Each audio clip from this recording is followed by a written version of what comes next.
What's up, football fans? Lindsay Rhodes and Sam Bruchhaus here with another edition of the Sumer Sports Show. We are going to take a look at what just happened for the NFL draft in terms of what it actually means for next year in fantasy. What I realized, Sam, last week, I went on a fantasy radio show and I've done so much fantasy content over the years. And I had not thought about this draft class in terms of fantasy because we'd been talking about them in terms of where they should go and like real NFL implications. And when I started thinking about fantasy, I realized that I might be looking at these guys in a totally different way than other people in the fantasy community. And that felt like a very interesting exercise for me. So I literally pulled up a fantasy rankings list and I went, oh, I don't think I agree. And I closed it immediately. Like, I don't want to see this anymore. I want to come to all of my own conclusions. And so I went team by team through the depth charts, how I think it looks. One of the mistakes I think we make in the fantasy space is we get enamored by the talent that we've attached to them, the evaluation that we've made going into the draft. This guy's really good. Boom, fantasy. Like, obviously we're looking at landing spots, but I think we almost need to reverse engineer it and almost kind of forget about the talent and what our evaluation was prior to the draft. And now look at the opportunity that's sitting in front of them, because there are some guys who are clearly very, very good who went to spots that you're like, I don't know how they get on the field this year. Like, you know, dynasty draft, totally different conversation, but Emeka Egbuka, like, I love him. Tez Johnson, I love him. I don't know that I can draft them that high in fantasy because they're in just like a cluster of wide receivers down there with the Bucks. So I think that this will be really interesting. I'm curious to hear your thoughts. We're going to go team by team. And I'm really interested on where we're going to kind of land at the end of this. Yeah. The Met Gala was on last night, and I think this year in particular, because of so many running backs, it's a lot like the Met Gala. Like, there's a theme, but you got to be able to hit the theme. And a lot of these players, like you mentioned, Emeka Egbuka, a lot of these tailbacks, they're probably not going to hit the theme this year. They're not going to have the diamond brooch. They're not going to have the beautiful diamonds just because they're with like 5 other tailbacks. Like, it's going to be really interesting, obviously, as you said, because we deeply went into who these players were, what their profiles were in college, where they may go, what their projection across the league could be, given like where they were drafted, what the expectation of that is. And now just to kind of sit back and look at, okay, what might happen in the games is really exciting. So I'm glad that you brought this exercise up. It definitely is a different muscle that I'm excited to get back into. Totally. And like, we're starting to talk about games, Lindsay. Like, the games are coming. We have like 3 months or 4 months, but just like looking at the rosters was fun for me. And like you're saying, like, you know, to a degree, we talked about our talent evaluation for several months. Now the league has weighed in on what they think of them. And so we might be like, I don't know, that wasn't my favorite. Well, team A drafted him in the 2nd round. So clearly they are going to prioritize them in this offense. And now let's try and forget what we know, or take what we thought we knew and then put it through a prism of what might they be thinking? What do they need in their offense? Where are their opportunities in the depth chart? There are some names, like there's a name that, we'll get to as we go through this, where I'm like, I don't know that anyone's looking at this from a fantasy standpoint, but I'm going to just put it on I've got a names to watch list. Yep. I'll say that. It's not even a sleepers list or anything like that right now, but these are the names that I'm going to be paying special close attention to come training camp time, where I'm looking for clues as to like, where are they on this depth chart? Because I don't like the depth chart ahead of them. And so I think that there's opportunity, if they're good at all, to maybe rise fairly quickly. And so this will be fun. So let's start at the top. I am going to go alphabetical order in terms of the team's nicknames. And first thing I want to say, though, two things I want to say. One of the themes that emerged for me as I was doing this is there are so many Jalen and Jadens in this class. What is happening with that name? There's an explosion of Jalen and Jadens around 22 years ago. Everyone named their kid this. There are so many guys. The Texans drafted 3 Jalens and 1 Jaden in their rookie class alone. We've got Jaden Higgins. We've got Jalen Knoll. We've got Jalen Smith. We've got Jalen Reed. What?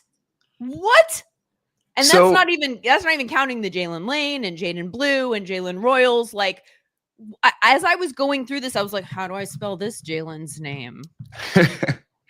So if you're an NBA fan, this happened like 4 years ago because like for the obvious reason of you're allowed to go into the NBA after your freshman year and you go to the NFL after your junior, senior year.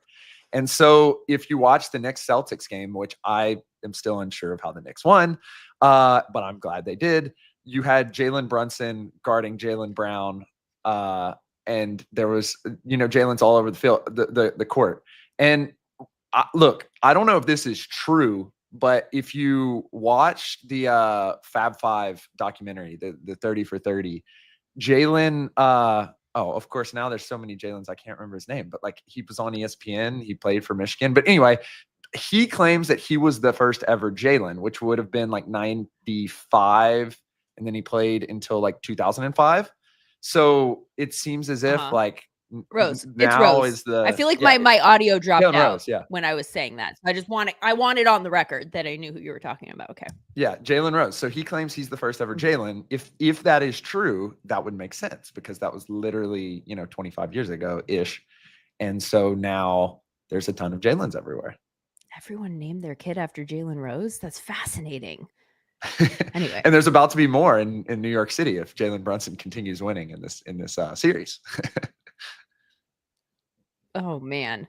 All right. So that's one thought. The second was, I'm one of the things that I was looking for is how sticky our Sumer scores were in terms of projecting who was going to be good, because some of these people that were drafted that I was less familiar with, I'd kind of go look through our tracking data metrics and see like, if maybe they had just flown under the radar during the draft process, but like we were in on it. And some of them, that was not the case. Some of them were like 50th percentile, run Sumer score or, wide receiver Sumer score or something like that. And so there wasn't anything that necessarily popped for us. And so then I went back and I looked at like, well, let's look at, the last few years and just see the guys that did pop right away. Like, could we have predicted that? Is this maybe a sticky metric? I'm not sure if it is across the board, but I will say Bucky Irving was a 98th percentile run Sumer score. Tyrone Tracy, who got a lot of run last year with the Giants, with an open opportunity for him, like we talked about, 98th percentile run Sumer score. Puka, who is obviously the gold standard in terms of wide receivers. I went back and looked at that and I was like, well, would we have been able to spot that? Puka was upper 90th percentile in everything his last 2 years in college. Yeah. I mean, the fact that he fell to the 5th round, and I know that there were reasons that were tied to things that weren't specifically talent, but like, it's wild to me. He was, in terms of his wide receiver Sumer score, the last year at BYU, he ranked 2nd out of 587 wide receivers in the country. And the year before, he ranked 1st out of 586. So there is some stickiness there, which is not to say that there are not people that will rise or that were in bad situations for one reason or another and their talent didn't pop in the tracking. But I do think it's interesting. And there are a few whose names will come up throughout, and I'll try and reiterate who are the ones that really pop in that metric as we go through it. Let's start with the Bears, who drafted a ton of guys who could see the field immediately. We've got Colston Loveland. We've got Luther Burden. Are any of the guys here people that you think are guys that you want in fantasy right away? So, Lindsay, you were highlighting kind of all draft season the need of a lot of teams to have like a power slot. Yeah. And I think a lot of people were slotting Rome Odunze into that quote power slot Amon-Ra St. Brown role, especially after the Bears hired Ben Johnson. I think that could be Luther Burden. And am I fascinated by Luther Burden's role on this team? Yes, because it seems as if they're going to run a lot of 12 personnel, which means that Kmet and Loveland are going to be on the field a lot. And so it's like, who are going to be those two wide receivers that will also be on the field? And, that's where it starts getting a little sticky, especially given they have DJ Moore, Odunze, they now have Luther Burden. But I think in the situations that they go 11, I think Burden will have more of the Amon-Ra St. Brown intermediate type routes as compared to DJ Moore, who I think is going to be their yak guy. and Odunze, who's going to be kind of more of their like true outside wide receiver, which is what he played at Washington, what he didn't really play last year. So there's a lot of interesting nuances about this offense, but it all comes back to Caleb. I think Caleb Williams is going to probably have a lot lower ADOT this year, average depth of target. And if he is able to hit those short to intermediate routes, it could change the face of, all of these guys' fantasy outputs. But in particular, I think there is some hidden value with Luther Burden, particularly if he begins to fit into that Amon-Ra St. Brown mode. Yeah, I think that's a really interesting thought. There is, when you zoom out and you look at like DJ Moore and Rome Odunze both being there, then it kind of becomes a mouths to feed situation for me. Yep. I think from a real world football standpoint, I see a role for him immediately for sure. In terms of translating that into enough targets and yards and just opportunities to put up fantasy points regularly, I don't know that I love this. However, some of the things that Ben Johnson said, I think are really interesting. Like he said, we may have turned up the notch a couple dials for certain people in this building. That feels relevant potentially with regard to Luther Burden and some of the names that you mentioned, and maybe even most specifically DJ Moore. But I also think that Ben Johnson even saying that is more like the fact that he's trying to light a fire under potentially DJ Moore shows how much DJ Moore is the priority. Like we need to get you playing to the best of your ability. And I think Luther Burden is a guy who helps him get there. And I'm still most interested in DJ Moore as the wide receiver here. So I don't know exactly where I land on Luther Burden in the larger picture of wide receivers in fantasy, but my guess is he's not particularly high. Yeah. In terms of ADPs for me, Colston Loveland is interesting, but it kind of goes back to the same thing. And, I like Colston Loveland a lot. I think obviously, since this is Ben Johnson, there's like a connection where we go, he's his Sam Laporta. Well, that sounds appealing. Don't love immediately that Cole Kmet is still there. I do see them running a lot of 12. And then in the future, probably this becomes a role that is very specifically Colston Loveland, kind of like Trey McBride in Arizona. Like when he first came in, it was still Ertz. At first he didn't immediately take over that role. And now he's like a fantasy superstar that you want because it all kind of goes through him from a tight end standpoint. Love Colston Loveland for Dynasty. I don't know that I love him as much for season long this year. Again, just because of all the mouths to feed within that offense. Right. I'm sorry, go ahead.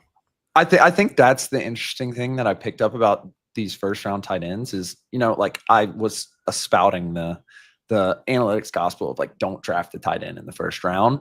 And then like, let's just stick with Loveland for right now. As you said, I don't know how much volume he's going to get. And so like, what does that mean for that pick long-term in the process of things?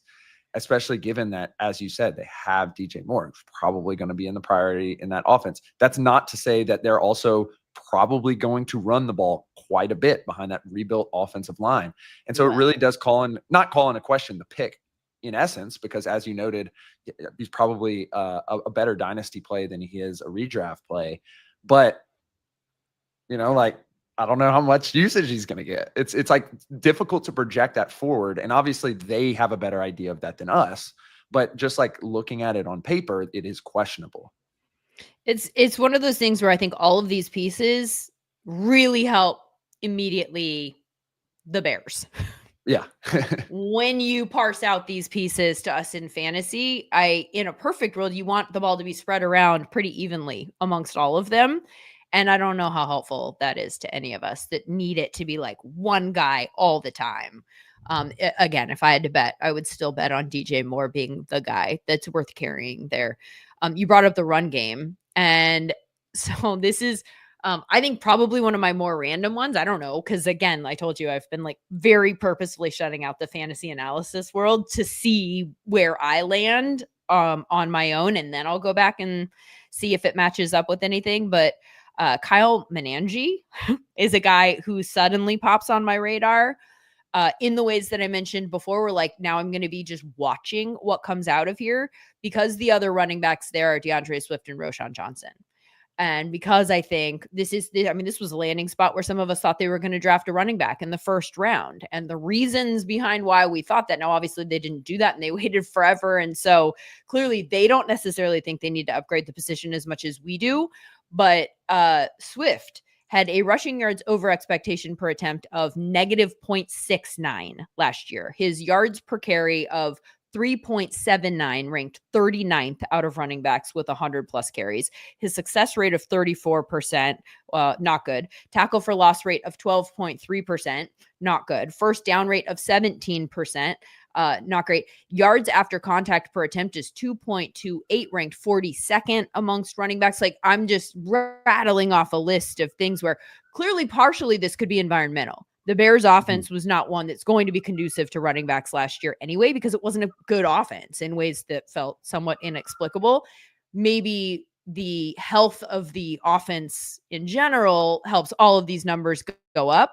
But again, having nothing to do with him specifically, but just the opportunity that's in front of him, that's a name that I'm kind of going to circle and just keep my eye on during training camp. Yeah, there's all kinds of these players who it's like, do I know the profile? Do I know the background? Sure. In the pre-draft, did I expect them to be like a difference maker? Not necessarily. Is the opportunity there? Yes. And I think, that was kind of the case with Puka in particular. And so if you're trying to find that value, particularly like week 1, week 2 waiver wire guys, I think if you have your eye on some of the people that I'm sure we'll cover, including the running back from the running back room for the Bears, it's going to be like an interesting play to see how it ends up. Yep. For the Bengals, they drafted a running back in the 7th round. Again, same thing, right? Usually 7th rounders are not exactly popping off the page from a fantasy standpoint, but there are some position groups, and running back is one of them, where I think it's honestly, it's more about opportunity than it is about like where you were drafted. Chase Brown obviously is the guy who gets the majority of that opportunity. Taj Brooks feels like a guy that you could maybe pair with him in the backfield. Had a lot of missed tackles forced, kind of a banger type of guy. Mm-hmm. Does he seem like somebody that you could see getting on the field in any type of rotation in a like, assuming that things go well for him in practices moving forward? Or do you think there's not an opportunity? So last year, I thought Zach Moss was going to have a lot more juice than he ended up having. Than he ended up having, and I think that's just because they like Chase Brown, and Chase Brown does what they need him to do. I think this team is built around 3 players: T. Higgins, Jamar Chase, and Joe Burrow. And as a result, Chase Brown fits into that as a running back who can get involved in the passing game and do what he needs to do when they run it. This is a team that was 5th in EPA per pass last year. I think they're pretty solely dependent on Burrow's health. If Burrow's in the lineup, they're going to have an awesome passing game. And it's going to be about getting Jamar Chase the ball. And it's going to be targeting T. Higgins on 3rd and on like downs where it matters. And so I just get worried about the running back room for the Bengals in that situation, even if it is Chase Brown, who was very effective last year and ate up a lot of volume. But when that player is your 4th focus on an offense, even going down to Taj Brooks, obviously, as well, I just get worried about the sustainability of that. Yeah, and maybe those are all good points. I feel like, though, if you are assuming that they're going to be a good offense, you're going to run the ball every once in a while, like, because you're not going to throw on every down. And so then it sets your running back, when he does get the ball, to have more success. And so I wonder if it doesn't, and this isn't necessarily a Taj Brooks point that I'm making now, but I think that Chase Brown gets a boost because the pieces in the passing game are so strong. And so you just figure it's going to be a healthy environment that's going to elevate him. Whatever his talent is, he's going to probably play better than his talent level because of the offense.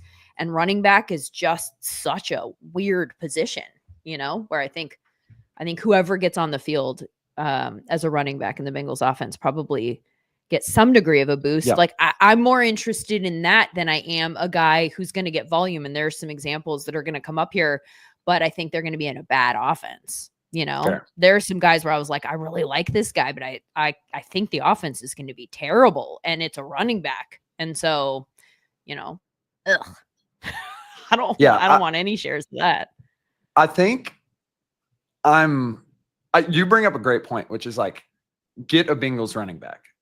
I think what I fear, especially going into like fantasy drafts, is the Chiefsification of this running back room, where it's like, now Kareem Hunt is the running back. Now Isaiah Pacheco is the running back. You know, years ago, Clyde Edwards-Helaire was the running back. Like, who the running back will be fantasy viable. The question is, who is that going to be? And I don't have a great answer to that. What about the Bills? Anyone pop to you here? So I think James Cook is just going to be like a certified running back one this year. You know, he's been pretty good in all of our Sumer scores, particularly last year.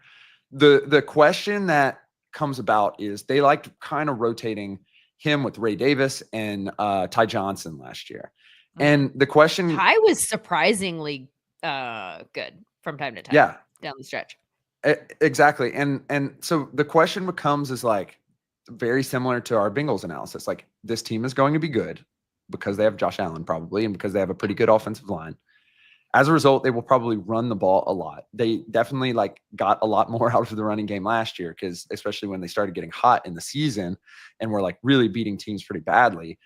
And I just think that James Cook is a lot bigger of a player in their game plans, like in particular Joe Brady's game plans, than we probably think on the face. Now, there is questions about the extension, but on the same side, like contract year. And I just think he's going to be a really viable player. And I'm really going to like keep a close eye when I do my fantasy drafts on James Cook this year. All right. Wants to get paid. I don't know if I support that conceptually. I mean, to a degree, right? Like, I guess it's all relevant because the running backs, what would you advise them to do with regards to paying him? Like, how high do you go? What are you willing to do? So I thought they were going to draft a running back, or at least like maybe like take a shot. They didn't end up like really attacking that position, which makes sense. As I said, like they rotated 3 guys in last year. So like I don't think they really viewed it as a position of need at all. Like it's tough. Like the problem is like, if there is a team that can pay a running back, it's the team that has Josh Allen as the quarterback. And so it's like, but on the flip side, like then you actually don't need to pay the running back because you have Josh Allen as your quarterback. So it's like kind of two sides of the same coin, kind of like a barbell in a way. And, you know, I probably would not extend him. I'd probably look elsewhere, frankly, like just seeing how teams have been successful when you have a top 2 quarterback or a top 3 quarterback on your team. Right. But like flip side of the coin is this is a really good offense. And so it's like fantasy viable, yes. Long-term team building, probably not going to invest heavily in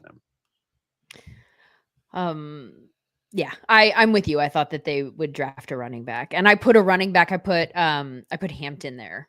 I think it was Hampton in my mock draft, partially just to make a point, like that. You know, at the end of the first round, teams that can afford to do things that we think are weird in other spots of the first round. Obviously they spent a lot of assets on the defensive side of the ball and tried to upgrade themselves in that area. And so I get that, but I thought that because of the James Cook payment stuff, that they might just go get themselves somebody that they could plug in for the future. But I think that there are lots of different ways that you can do that. So we'll see. Jackson Hawes, who's the tight end that they drafted, feels more like a potential threat to Dawson Knox than Kincaid for me because of the type of tight end profile that he has. I see him more as like a blocking tight end. And so I'm not particularly excited about him for fantasy. They drafted a wide receiver in the 7th round. I don't know that that's on my radar just yet. Moving on to the Broncos. For fantasy, this defense is one that we now are going to need to have conversations about with regards to the other teams in the AFC West and their wide receivers, like, and quarterbacks. Like, how are you going to throw on this team? I don't know. That defensive backfield is crazy, adding Jahdae Barron to make their strength even stronger. So, but that's something to just like note, and we'll have that conversation when, you know, the games come up. But the running back RJ Harvey out of UCF, I think, is the prime example. And I don't think that we're alone in highlighting this of like, okay, throw away all of the talent evaluation going into the draft. He landed in a spot where it is prime for opportunity. So he's obviously somebody that we have to think about moving up our fantasy running back rookie charts anyway. Reading his evals with Alvin Kamara's role in mind, I can see what they're thinking there in terms of him. And he had, as I said, sometimes these things are sticky, a 92.8% run Sumer score. And the year before, an 86th percentile guy. So he is somebody who, according to our tracking data metrics, is somebody who has the talent to maybe make the most of this opportunity that I think we see in front of him. Yeah. And I also think that offensive line being strong is a key here. Like that was who they played through last year, and they weren't able to get the run game particularly going. And I think like if you're going to evaluate it, I think early on in the season, it probably will be a little bit more, you know, Audric Estime getting carries, Jaleel McLaughlin getting carries, but it's clear that they are attacking this position with RJ Harvey in mind. And so it's going to be interesting to see, especially as we get closer to fantasy season, how this plays out, because as you noted, this is not only a great opportunity, but this is an offense that throws the ball to tailbacks all the time. And so with that in mind, like it adds a whole other dimension of value, particularly if they're planning to use RJ Harvey in the passing game as well, especially given, you know, Bo Nix is pretty low ADOT, like typically a little bit more conservative in his pass profile. There could be potential that if Harvey is able to stand out above Estime and McLaughlin, that he could be getting not only a lot of carries, but also a lot of, you know, receptions. Yeah. And I mean, look, Jaleel McLaughlin in certain advanced metrics kind of has popped for the last couple of years, but it seems clear that for whatever reason, Sean Payton isn't in love with him as being his main guy. There was still Javonte Williams getting rotated back in last year. Like they did this back and forth thing. And I think that we just have enough of a sample size that no matter what we think he might be able to do, McLaughlin, it seems pretty apparent that maybe the coaching staff there in Denver isn't seeing that kind of a role for him. And so just everything to me is pointing to RJ Harvey having a pretty big role there. We could be wrong, but I think that there's a reason that they drafted him. And I think that they view him as a guy who can do a lot of things for them. And they talked about in the build up to the draft, running backs who can play 3 downs. Like so to me, I think that they're looking for that guy that they could just put on the field and stay on the field, you know, a little bit like an Alvin Kamara. And I think RJ Harvey kind of checks those boxes. What about Pat Bryant, who they took in the 3rd round? I think that he's a guy we have to keep an eye on because of the Broncos' lack of dominant wide receivers. Like, frankly, this is a wide receiver room that I think could get upgraded across the board. Sutton, in terms of, you know, wide receiver 1 is probably on the lower end of wide receiver 1s. I like Mims. I think Mims has a lot of like special skill sets that really pop. But I mean, oh my God, I've been begging with Sean Payton for them to use him more frequently, and like just can't make him do that. Devon Vele had some I think he flashed in some ways last year, but none of these guys are like, oh, they're dominant, you know, like that guy's job is set. And so I think that there's potentially an opportunity for Pat Bryant to get on the field. Yeah, Pat Bryant's an interesting I meets the AI guy, because Sean Payton like brought up Mike Thomas when he was talking about Pat Bryant, which is like, that's good. I was like, yeah, I mean, that's typically good. And then you're talking about like seeing the stickiness of these Sumer scores. Like this is a guy who just everything was blue chip. And so when you mix the size, you know, 6'2", 6'3", 205 with Sean Payton, you know, referencing a player that set records for him, and you look at the AI, it all kind of does come together. I'm going to be interested because similarly, there's like a lot, you mentioned some of the names, but add Evan Ingram into that as well. Like there's a lot of mouths to feed in this offense. And so, do you think it is that way? Because I don't see any mouths that I need to feed. Like I think Evan Ingram has a role because they've talked about the Joker. I think Sutton is targeted, but I mean, you could take targets away from Cortland Sutton in my mind. So yeah, I don't know. I think there's a lot of opportunity because of the lack of mouths that specifically are demanding the ball. I don't think anyone in this offense is that guy. I think that's fair. I'm just unwilling to project Pat Bryant to be that target earner. And also like the understanding that, Marvin Mims is going to be involved. Vele is going to be involved. Like they have like these kind of like gadget. Troy Franklin's going to be involved. Like they have all these kind of gadget guys. And so it's going to be like, it's just fascinating, especially given, and it always comes back to this, is like, do we expect Bo Nix to be as competent? I'm not going to say good because he wasn't that great, but like, is he going to be as competent as he was last year? And that's a real question for me. Yeah. I think for me, almost all of the thoughts that I'm trying to articulate today are all about opportunity, potential opportunity, as opposed to this is the dude. And I think for sure, I just think where there's opportunity, I'm kind of giving people bumps, Yep.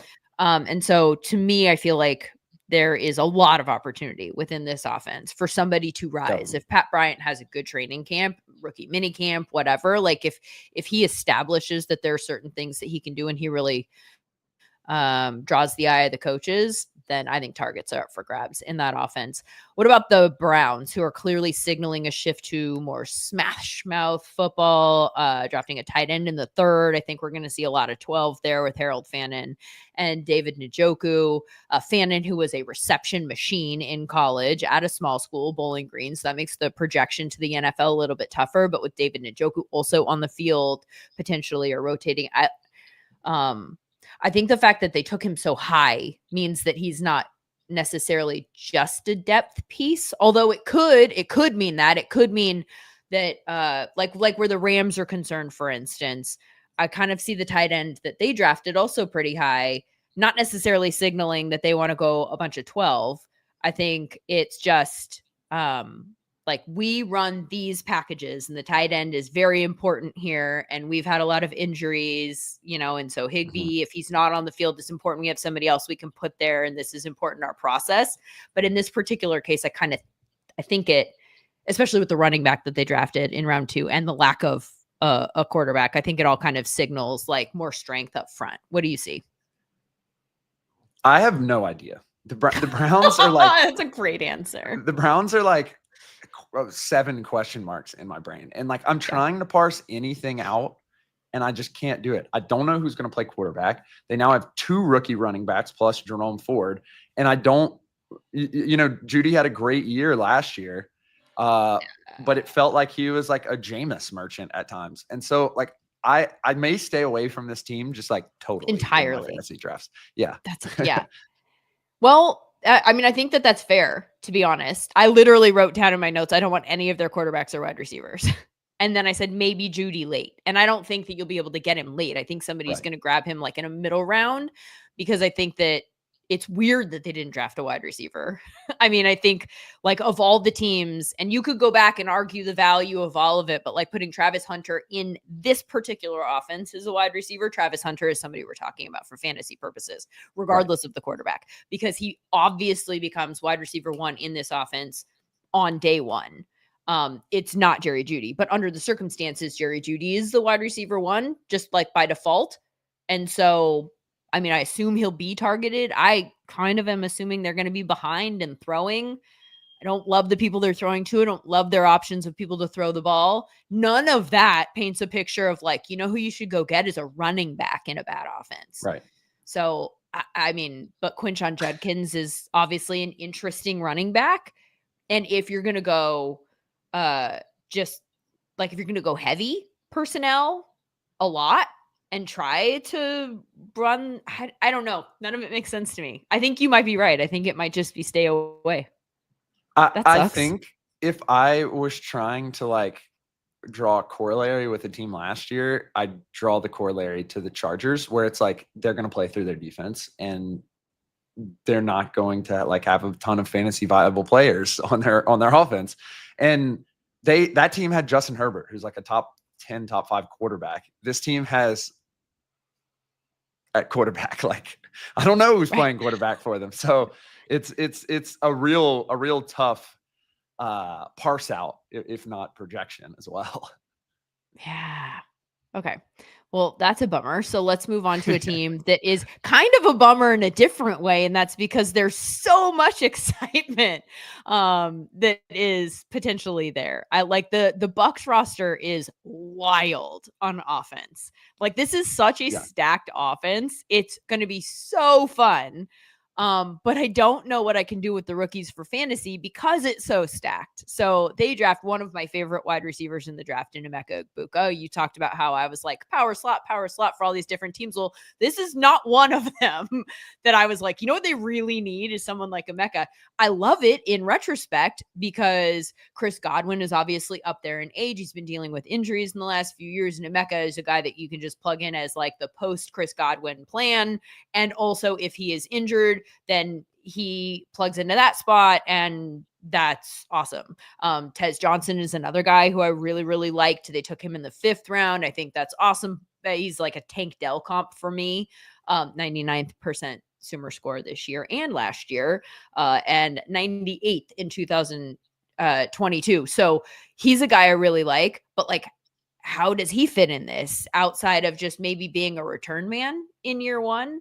And so I'm not sure if there's just opportunity for either of those two guys to return value in fantasy immediately, but they become a really interesting conversation in like dynasty drafts for me, right? Because you figure, you know, Mike Evans and Chris Godwin, because of age, like the plan is pretty obvious in terms of, well, especially with Emeka, you know, he has a long-term role there. Yeah.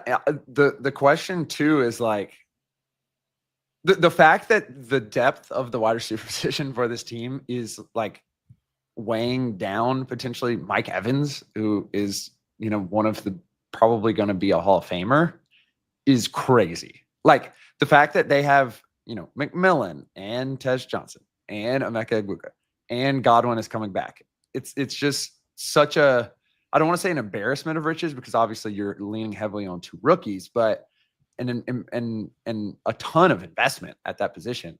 And especially given how good this run game was unexpectedly last year. Like people forget that 2 years ago with pretty much the same team, they really were not good at running the ball. And that was the case all the way back when Brady was the quarterback. And so you add in that running game, you add in Bucky Irving, and it's like you said, it's kind of it kind of sucks because there's so many people to parse through. Yeah. But the people who do get on the field, I think are going to have a lot of opportunity to have success. Oh, yeah. I love what they did from a draft standpoint in terms of just building up the offense and bringing in a bunch of different, you know, guys who kind of check different boxes and give them different gadgets, so to speak. Right. Is there anyone else there? I don't think I think that are relevant for us. Yeah. I mean, outside of bets, obviously, just talking. Yeah. Just to like put a cap on it. The Bucs attacked the draft in a way that you wouldn't have known they were a playoff team last year. And I think that was really prudent from them to be like, obviously they probably think they're good, but to be like, we don't actually think we're good enough to not just draft good players. And I think that was really prudent from them. I think it's going to really pay off offensively this year. Yeah. I mean, and also there's something to be said for preparing for the future when you don't have to prepare for the future. So now you're not drafting out of desperation, which is the conversation we had about so many teams at quarterback in particular. And then the league spoke and clearly was pretty clear on not liking this year's quarterback class for the most part. And so the conversations that we had in the build up to it about guys being pulled up the board because of the need, like no one wants to be in that position. That's not a smart roster building strategy. And so if you can go get those guys right now and you know that you've got guys that are going to age out, make yourself stronger in the short term, and then also make your roster health strong in terms of long term so that you can pick best available at these other positions. I just think I love that kind of forward thinking approach. Not everybody has the luxury of being able to build that way. And I kind of love that they did it. Oh, also, by the way, we're talking about two teams here recently that took in the Bucks wide receivers and the Broncos defensive backs and saying like, we're strong here. We're going to be even stronger. Like we are just going to double down on the thing that we do really, really well to ensure that this is always a strength for us. And then, we can fill some of the other holes elsewhere, but we're going to make sure we're dominant in one particular area in the pass game. I think is that for the Bucks. Although frankly, the run game is looking pretty good too. So offense in general, Cardinals, I've got nothing. They drafted all defense except one guard in the 6th. So I didn't particularly have anything to point out from a fantasy standpoint here. The Chargers, that is not the case. They added some interesting pieces here. Marion Hampton, obviously with their first round pick, you assume he's going to be on the field a lot this season because of where they took him. I love the type of running back that he is, especially for that offense. Like they, I think, are going to try and run through people's faces with him and Najee. But my question for him is how they're going to split those snaps. Like, did we essentially lose both of them as fantasy picks when Omarion landed here? It's an excellent question, and I think you highlighted it really well. I think Jim Harbaugh's whole goal with this team is to make it a quality rushing team. Last year, they were pretty average in terms of EPA per rush, but they really deeply struggled at times, especially when injuries hit. And so it feels like their offensive line is ready to go. Like I know, like we don't think about offensive linemen a ton when regarding fantasy, but like Slater, Zion, Bozeman, they add Mekhi Becton, all like not only is there a lot of consistency plus Becton, but it's also guys that you would expect to continue progressing in their career. I think honestly, like you look at like the great 2-man backfields right now, and like Montgomery and Jahmyr Gibbs were both viable last year. Saquon was obviously like kind of the main, but they're different styles for the Eagles. Yeah. Do you think that these guys are different styles, Marion Hampton and Najee? I think Najee will end up being used more in the passing game than Hampton. And so we do have to consider that. A lot of the kind of subjective views on Hampton was that he was a little unpolished in the passing game. And so I think as a result, he ends up as like de facto in terms of usage running back 2 on this team. And so I'd trust Najee a little bit more to be the type of usage earner that he has been for the past 4 years. But then at the same time, like the running back position typically comes with injuries. When you have a guy who's played virtually every single snap, obviously shared some time with Jaylen Warren, but for the most part was available to play a snap for 4 straight years, you have to expect that, the buck is going to stop somewhere. So I really like both of them. I think they're both fantasy viable. Do I think, they're going to be running back 1 or even running back 2 on a ton of fantasy teams? Probably not, but they're going to be pretty premium flex and bench composition type players. The tight end draft pick here, I think, is interesting. And I absolutely might be barking up all the wrong trees, but I'm kind of wondering if relevant to what we just said about the running backs, if maybe they are not going to try to go more 12 personnel than they did last year. Last year, I think they ran the lowest rate. Lowest rate of 12 personnel, 5.8%, according to Sumer Sports. You can go find those stats for free at sumersports.com. I'm wondering, like, they stocked up on tight ends this year, not necessarily high-end tight ends, but they've got so many people listed on their depth chart at the tight end position. They went out and they brought in Tyler Conklin. They already had Will Dissly, who they used a lot. And I'm thinking of where Joe Ortiz, who's their general manager, knew in the last 2 years, where he came from. He came from Baltimore. What does Baltimore do? They run 12 personnel like out the wazoo, right? Like they run the ball, they run 12. They kind of have always deprioritized to a degree the pass catchers that are there. And that might have to do with something that we see around the league in terms of Buffalo, in terms of Kansas City. When you have an elite quarterback, you don't have to expend all of your financial resources or draft resources on the highest of high-end wide receivers. Go put it elsewhere because your quarterback will elevate the wide receiver play. I think I see the wide receiver room in Los Angeles, the Chargers, sort of similar to that. Like they haven't really made big plays at the wide receiver position. And they did go draft Trey Harris out of Ole Miss. And it sounds like they like him a lot. But I wonder if they're not putting themselves in a position to just go heavy, and that helps out the run game. And then also, if you have more of a threat in the short and intermediate because of the types of players you're putting on the field that you have to focus on defensively, if that doesn't just open up the wide receivers, who again are not the highest of high-end wide receivers, but Justin Herbert, if you leave them open or if they're able to get open and all the defense is down here close to the line, he's going to hit them. So I'm wondering if that might be a direction that we're going in here, where Oronde Gadsden, who is a former wide receiver pass catching tight end. This is not a blocking tight end. I'm not saying he can't block, but I'm saying his past is as a wide receiver, and they know that. So I'm wondering if he maybe was brought in for that type of a role. I think you bring up an interesting point, and thinking about like what Greg Roman likes to do, it would make sense. The confounding element here is they love to go 21 personnel with Scott Matlock.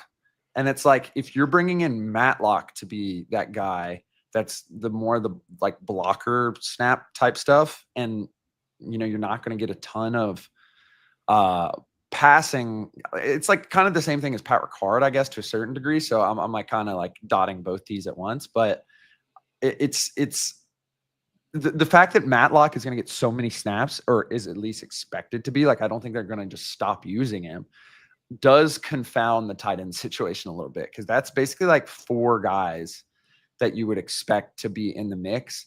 I would project Gadsden's usage to be a little bit more like Stone Smart last year, where of like, if Disley goes down, you probably would take a look at him.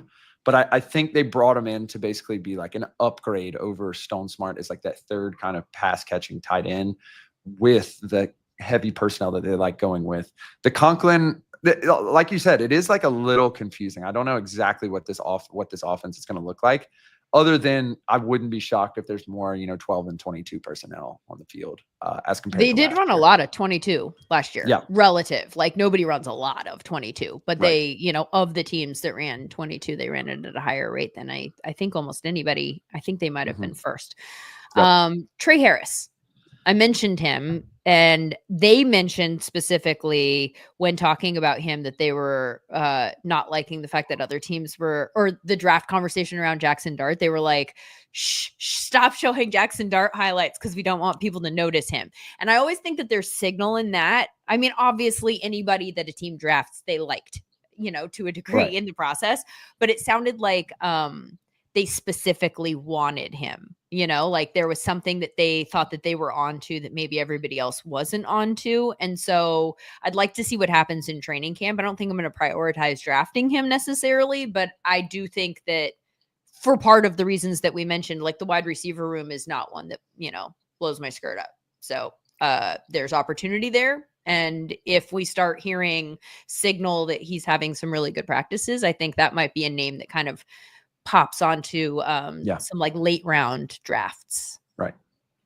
Yeah. If you like a draft profile, Trey Harris is the one to like. I mean, immensely consistent, even through the transfer up to Ole Miss in terms of receiving Sumer score. And so like, I think he's probably the one to look at on this Chargers team, period. Even in excess of the running backs, particularly as you noted, if you start hearing things out of training camp. We're still on the C's, so we're going to have to pick up the pace here. We're going to be here all day.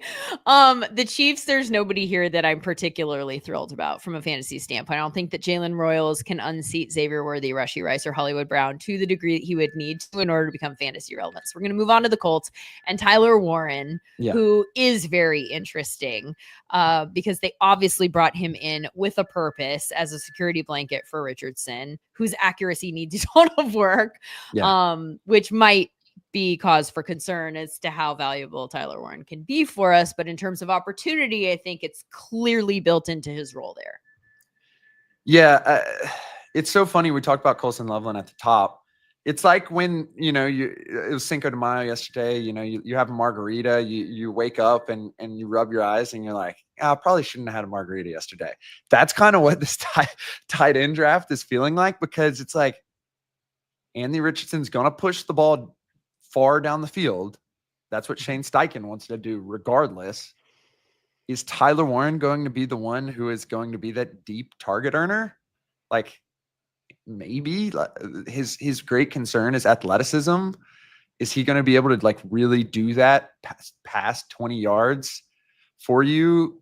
Do they need maybe it's just a tough projection at this point. Do you think that that's what they want him to do?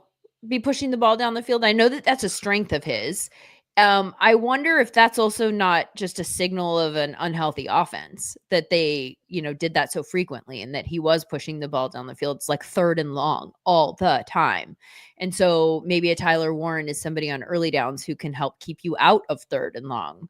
And maybe we need to see, his long accuracy needs work too, but his short and intermediate accuracy are we need those to go up dramatically. So maybe they focus on that. Like, if I'm the Colts, this entire offseason has been about huddling up with Anthony Richardson and figuring out the things that he needs to do better. And that feels like that just is like red light flashing. Like, we need to work on the short and intermediate and just in general accuracy. So I would, and then them drafting him for that purpose, I wouldn't be surprised if they didn't hit him a ton.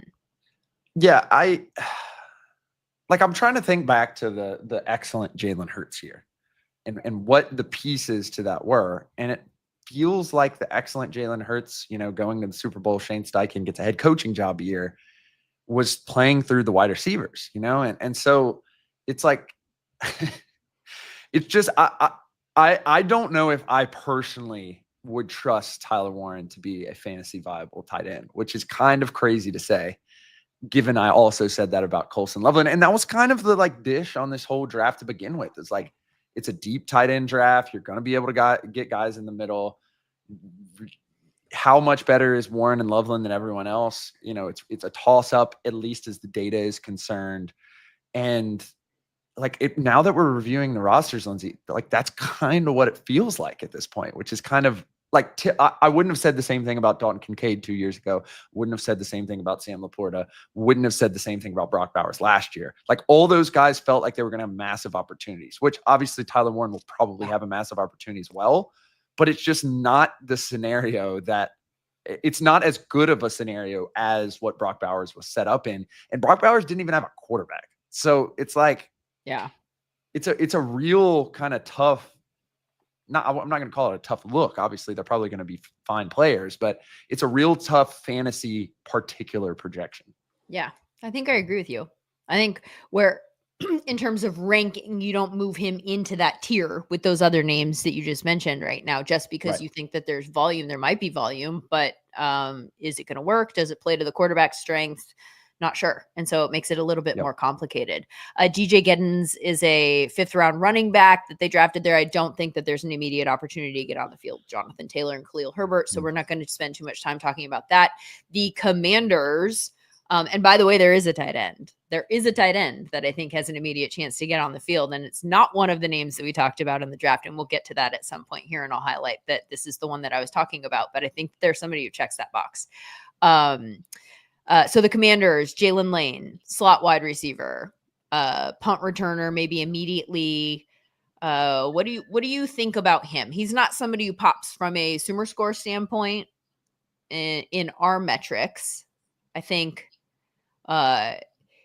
So he's a guy who ran a fast 40 4.34.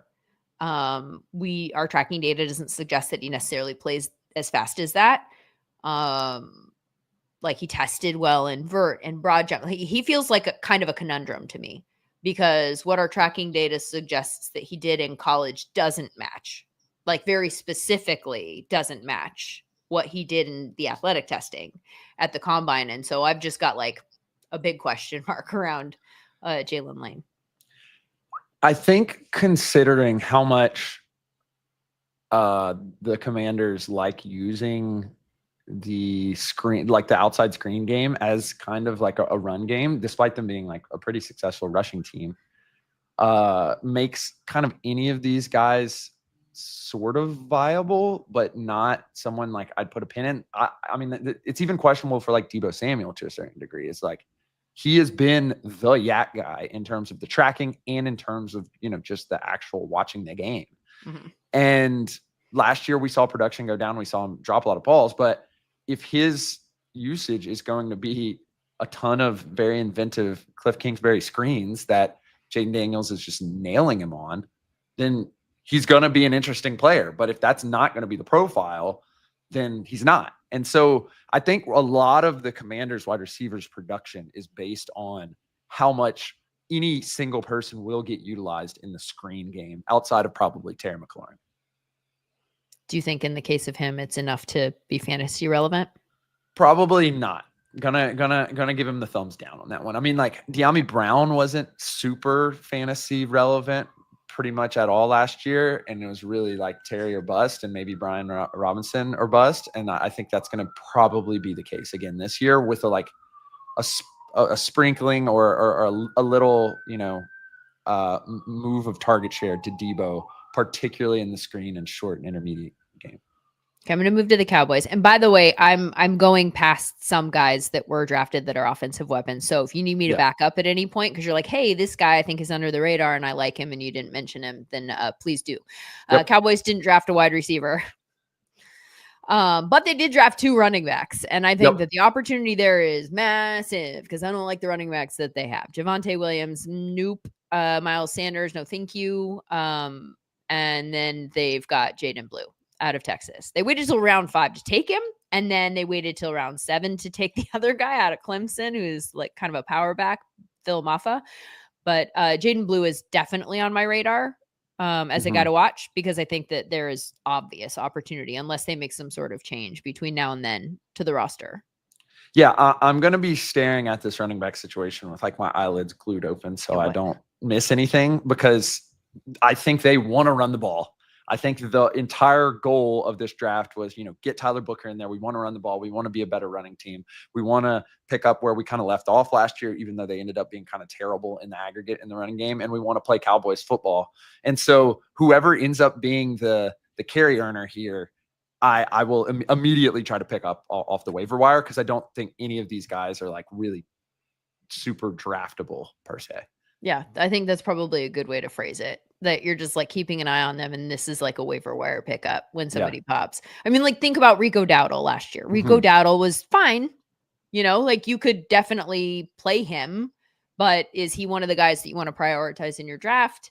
And could you find a guy like Rico Dowdle, you know, or have like what's the comp in terms of if you didn't draft him, are you still okay? Like I think that the answer is probably yes, and so I think your approach is probably smart.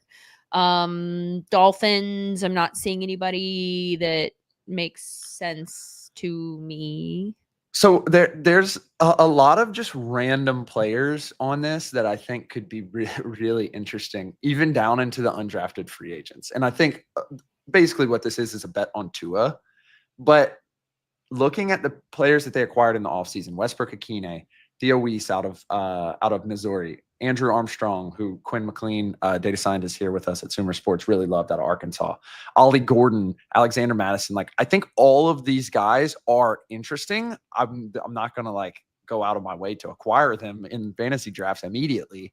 But I do think there is a chance that, number one, this offense is going to end up being back in the top of the league in terms of EPA per play, particularly if Tua is healthy. And if that is true, there is going to be guys outside of, you know, the standard fare of Hill, Waddle, Jonnu Smith, and Achane who are going to be relevant. And I'm just not sure which one of these kind of undrafted free agent, down the market draft, et cetera, free agency pickups is going to be the guy. But I think one of them will be.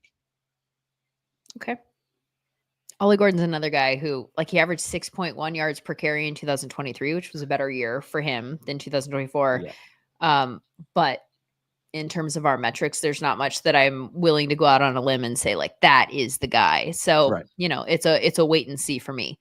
Mm-hmm. Now the Giants with Cam Scattaboo, that one feels interesting behind Tyrone Tracy, who is a guy that I mentioned also popped in our Sumer score in his last year in college and then gets an opportunity in a backfield. Devin Singletary last year. It's Tyrone Tracy and Devin Singletary again this year.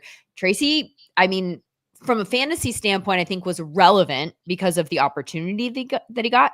But if you zoom out and you look at efficiency metrics, it was not that great. I sometimes will just pull up a bunch of different running back metrics, which you can do at sumersports.com in our data section, and just look at who's at the bottom in all of the different categories and see if there's a trend, and sometimes it's just the offense is not good. And that always affects running back numbers.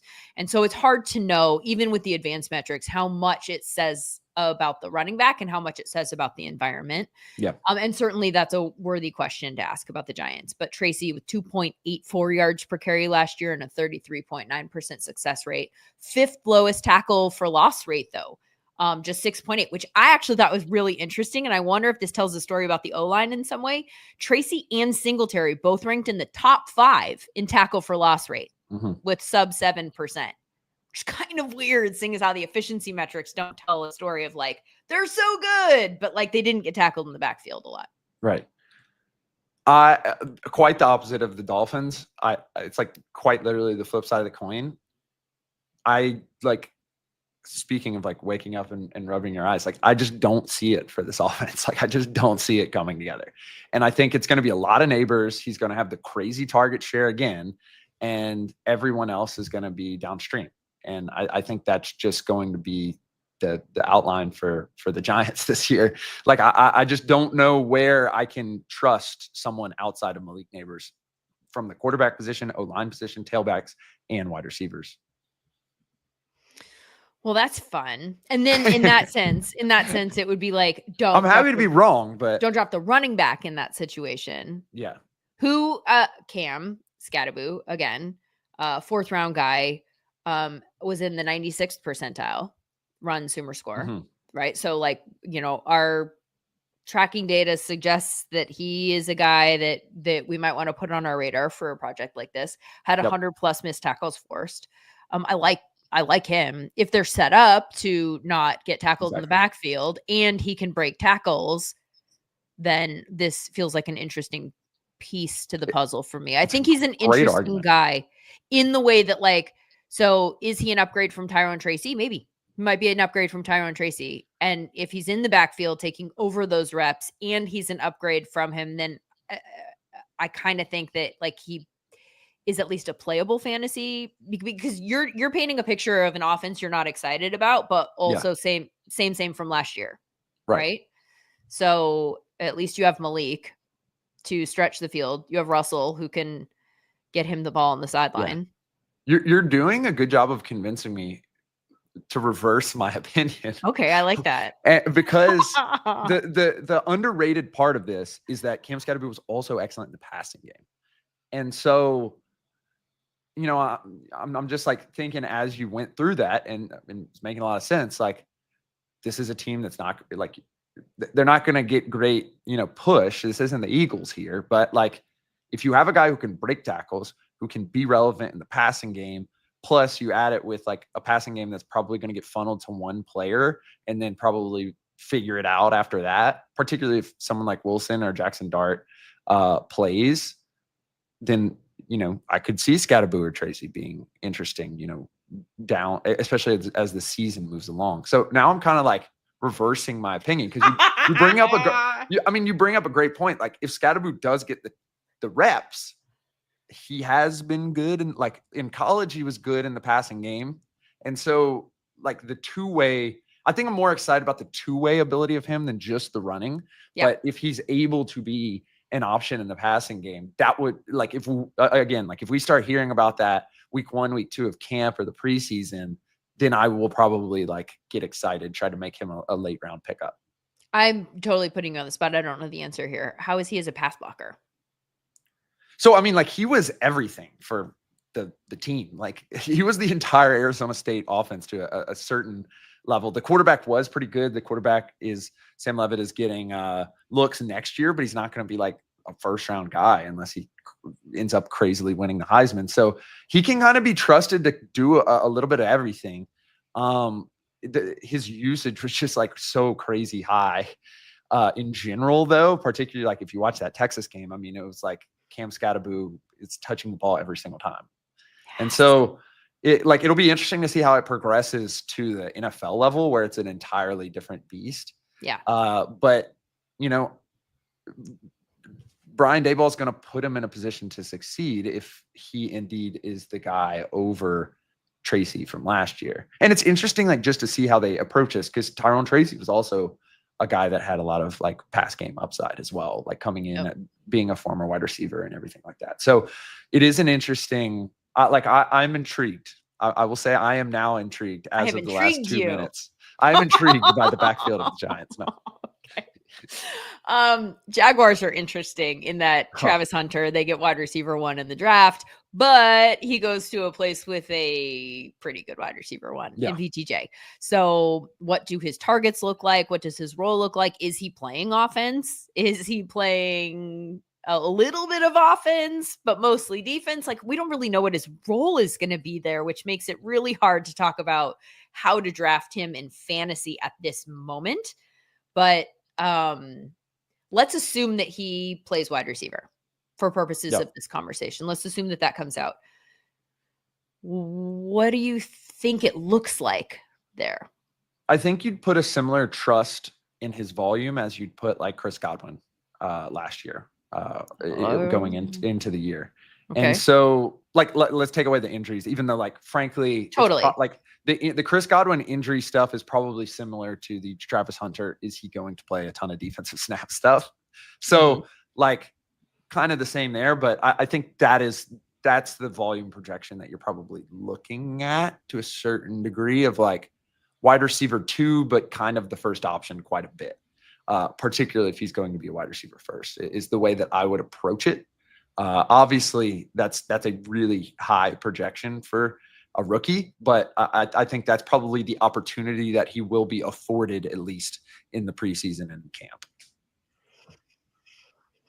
So he's somebody we'll have to follow the news with regards to him, and then project in a high-end wide receiver 2 situation in an offense and what we think that looks like. What about the running back situation? There is an obvious opportunity to upgrade off of ETN in particular, who ranked 41st last year in yards per carry, 35th in yards after contact per attempt, 29th in success rate, 35th in tackle for loss rate, 25th in explosive rate, 32nd in first down rate. It just like it all fell off a cliff for ETN last year. There's also Bigsby. They drafted a couple of running backs here. How do you see the backfield playing out? I think Bigsby is probably the play if you want to get involved in the Jaguars backfield. The grand problem though is like 2 years ago, Travis Etienne was like a guy that was popping and winning people leagues. And so if he can, I know he like missed a couple games due to injury. Obviously also did Bigsby. Bigsby was like quite elusive 2 years ago. Then last year was like a pretty productive guy, like not like tipping into the running back 1, top 32 type Sumer scores. So I think like my head is telling me that Bigsby's probably the direction you want to go if it ends up, coming down to it, particularly like middle, late rounds, running back 2 flex play. But Etienne's a wild card, man. Like if he has another great year, it's gonna be great because he just has that big play ability that very few running backs do have. Unfortunately, I have seen it in person. So like I saw it at a young age and in person, and it translated all the way up to the NFL. So if he can get it back, which I'm not confident is the case, it's rare that we see tailbacks like get that juice back. I mean, Josh Jacobs, I guess, is kind of the guy who did it, but Josh Jacobs is like an entirely different player, real big guy, power back. So I think Bigsby's probably the play here. I don't know outside of Hunter whether I'd really trust any rookies in on this team. Okay. And now that brings us to the Jets. And this is where the maybe playable fantasy tight end comes into the conversation for me in Mason Taylor, who I think was drafted into a likely starting role. Yep. The Jets' new offensive coordinator was the Lions' passing game coordinator. Tight end was a big part of the Lions' offense. It's a smart way to help Fields, give him a safety blanket. Can he hit that safety blanket? I think we've established that he can, since that was our conversation for Anthony Richardson and Tyler Warren. Am I weird that I kind of like Mason Taylor in fantasy? Lindsay, we've talked so much about tight ends and our thoughts on tight ends, and like you're like typical, the way that you've approached it typically, and correct me if I'm wrong here, has been like, I actually think that tight ends can be viable year one. And then my piggyback off of that is we just don't know which tight ends it is. I think in this case, it's coming off the back of my thoughts on Loveland and Warren. Like, I think he's just going to get a lot of targets. Like, I think this is going to be a running offense, particularly that has a lot of design runs for the quarterbacks, which means there's going to be RPOs at play. And when RPOs are at play, tight ends over the middle are in play. And I think Mason Taylor comes from an offense that Nussmeier ran last year, Jaden Daniels ran 2 years ago, and I think it's just a perfect fit. And it really shows like the conundrum of the tight end position in this draft, because he was the third tight end off the board, goes off the board in day 2, and he is slated, or at least has the opportunity, is afforded the opportunity to potentially be a year 1 impact player, which is, you know, he was technically tight end 3. So it's very interesting how it's all played out. Whew, he might be a good, because my guess is he's not gonna be in the conversation from an ADP standpoint, where we're looking at Warren and Loveland, who are going in that order, by the way. Like, you know, Warren is going a couple of rounds before Loveland, and then so Mason Taylor feels like a guy you might be able to get in a late round, honestly, unless something dramatic changes narratively between now and then. But I think that feels like a throw at the dartboard that I actually kind of can get behind. Arian Smith is a speed guy, wide receiver. I would put him on my like sleeper to watch list, because I don't like the Jets wide receivers outside of Garrett Wilson. I mean, they've got Josh Reynolds, they have Alan Lazard. It's not like they're just desperately, you know, clamoring for people to take their spots, but I wouldn't say that those spots are untakeable outside of Garrett Wilson. And so just, you know, keeping an eye on that. The Lions drafted 2 wide receivers who played primarily in the slot in college, which I just think is an interesting note. I don't have any interest whatsoever in fantasy in them immediately, but what do you think that means strategically for them? Because that spot is taken unless they're going to move him. So I think my general thought on the Lions offense more generally is that we're going to see a lot more screen game than we did in previous years. And as a result, like, I'm heavily considering when it's all said and done, whether Jahmyr Gibbs is like the top player in fantasy this year. I think he has the profile to do so. And then you add in the idea that they're probably going to move to a little bit more Broncos-esque system that involves the running backs in the passing game a little bit more than they were last year, which, you know, for Jahmyr Gibbs is like a meaningful amount. And I think there's a real argument that this offense is going to look slightly different. Obviously, the same notes of playing through the offensive line, Jared Goff over the middle. But I think there's a real shot that Jahmyr Gibbs is the best player in fantasy this year, bar none. Yeah. I am in the process of drafting a fantasy team right now. That is for a Fantasy Cares Eliminator League, which has real weird scoring, and I won't get into it. But it fell to me in a spot where I wanted to pivot off of the quarterbacks And I was like, okay, do I take the best running back now? And I really thought long and hard about taking Jahmyr Gibbs instead of Saquon Barkley. But then I pulled the trigger for Saquon Barkley and just said, like, let's be done with it. But I actually think that that's a conversation I'm going to have a lot between now and most of my fantasy drafts, where the scoring is more traditional. Jahmyr is a guy. Yeah. And by the way, that might just also be like if you end up with an ADP that is more toward the mid to late first round, like you might have crushed it, because that might be exactly where you get Jahmyr Gibbs unless something changes. And I think that that's a really good first round pick. Packers, Matthew Golden. Is he the target earner who separates in this wide receiver room? I'm not 100% sure. And I know this is one of the biggest questions we have to answer for fantasy, because there is an opportunity there for, like what I said, I wanted them to do this offseason. They kind of on the surface did it, was go draft a target earner. I don't know that I'm like, he's it. And so, like, is he so different from the other wide receivers that they have there? That's where my brain can't quite unlock this and try and figure out how, if he didn't just walk into a situation that is as muddy as last year's wide receiver situation was in Green Bay, or did he clarify it and he is the guy now to come out of there? I think by rule now, I'm just not going to trust Packers wide receivers, and it's tough, but like I mean, they got so many of them. They got like 6 guys that are going to get targets, or at least like get snaps. Like the fact that I'm having to break this down to like who will be getting the just sheer number of snaps is from a fantasy perspective is not like a sign of grand trust here. And so you're talking about like Jaden Reed, good wide receiver, probably better than Matthew Golden. You're talking about, Wicks and Dobbs and Musgrave and all these other players. And it's just like, I don't see how Golden threads the needle here to end up being, even a playable wide receiver in at least this year in fantasy. You just said Reed probably better than Golden.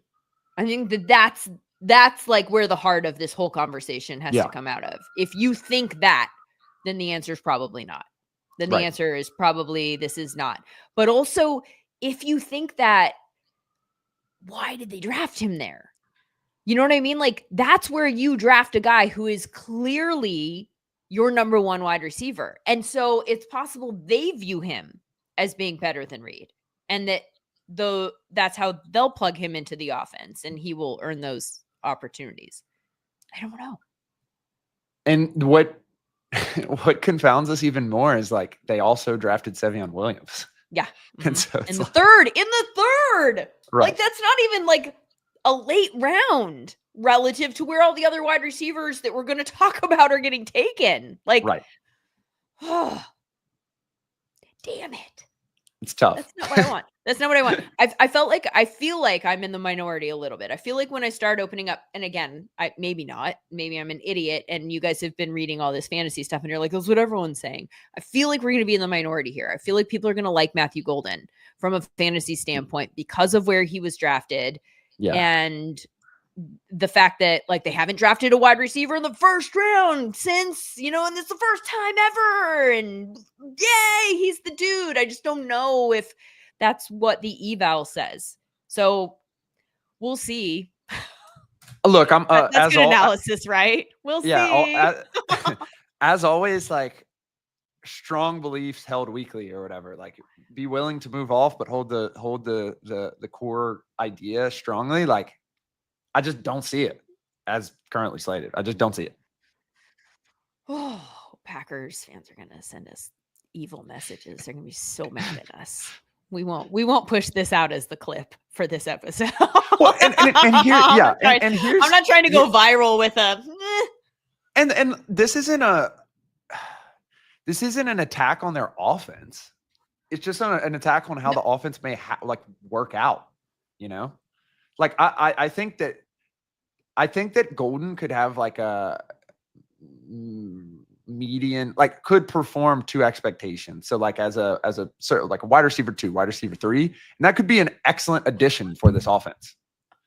but it's Yes, not going to be good for, yes. you know, your Saquon Barkley led fantasy team. Yeah. Okay. And now we go to the Panthers where Tet went. By the way, are we not allowed to call him Tet?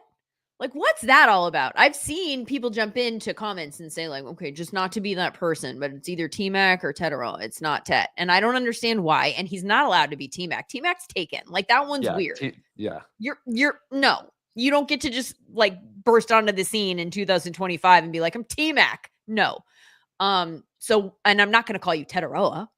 Like, I think I'm going to call you Tet. Like, where is the problem stemming from here? Like, I need to understand this. I was totally, I have no clue that this discourse was going on. And as being the guy who likes saying really hard names, I've always been a Teteroa McMillan guy. So it's like, okay. You know, I was unaware of this. Speaking of like, now that all the dust is, yeah, that's fair. Speaking of all of the dust being settled, Teteroa McMillan could potentially have like 25% target share on this team. Like 100. Absolutely. I've got him number 2 on my rookie draft list. It goes Ashton Ginty, Teteroa. I'll say his whole name. McMillan. Number 2. Yeah. Because like they did use draft capital. They used it on him. He is walking into a wide receiver 1 role in that offense. And there's also opportunity for that. Right? Like, it's not just like, hey, we use draft capital, but gosh, we've got a lot of other guys here. Like, he's the dude. He's the dude. Yeah. It's very funny because on the face of the profile, particularly when he was going to go to I'm not going to say the Panthers are, you know, a god tier offense, but they're a more settled offense than many of the early drafting teams, I'd say. My eval thoughts on him going into the draft was like, okay, not Mike Evans, probably more like T. Higgins, probably more of a career wide receiver 2, which is all borderline hilarious as well. Cause I have in writing, I was like, I'd pay T. Higgins to be my wide receiver 1, but all like that eval sticks now that he's with the Panthers. Is like, is he going to be the highest level wide receiver 1 on earth? Probably not. Is he going to be a certified wide receiver 1? I am intrigued. I think that perhaps could happen. I think he could be an excellent target for Bryce Young. And I think this could end up being the best pick of the draft. I think like if all works, this could end up being the best pick of the draft by far. Like in the real draft? In the real draft. Wait. In the NFL 2025 NFL draft. That's what I'm saying. Like you're not talking about fantasy drafts where you're going to get a ton of value. You're saying like him going 8 overall might end up being the best pick of the draft. I think now that the dust has settled, the stage is set for that to occur. Like there's a real chance that this Panthers team wins 8, 9, 10 games this year. And if that does occur, it's because their defense progresses, their offense is the same, and they have a target earner. And the fact that item 3 is they have a target earner, and that's Teteroa McMillan, sets that up to be a potential extremely high value selection by the Panthers in this draft. All right. I like the passion about this particular. We're an hour and 22 in, and I'm like just getting fired up about this. Okay, I'm revved up now. There you go. I've built myself into this take. I like it. I like it. And I definitely like him for fantasy. And I think he has a huge role, obviously. The other piece here that I think is kind of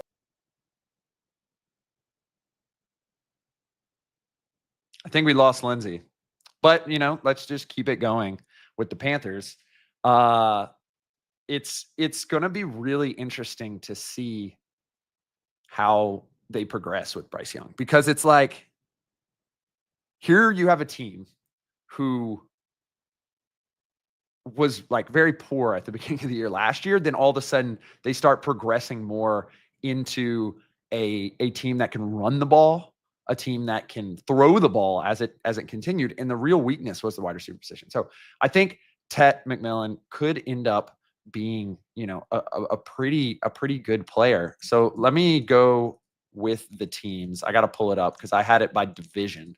Let's just keep it in division, or you know what? We'll keep rolling through as we had it in alphabetical order as we, you know, keep chiming in, and we'll roll through some of the teams that are, you know, maybe not as exciting.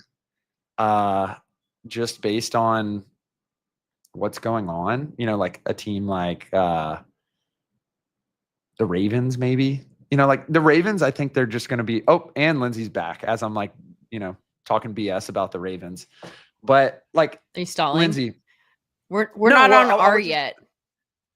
Sorry. I know. Well, I had it pulled up by division, so I was just trusting you to know alphabetical order, and then I couldn't find it in alphabetical order. So I was like, let's get to some teams that I know Lindsay doesn't have strong thoughts about, like the Ravens, because the Ravens just have Lamar Jackson, and that's what's I mean, I have strong feelings about the Ravens from a fantasy standpoint, just not the rookies.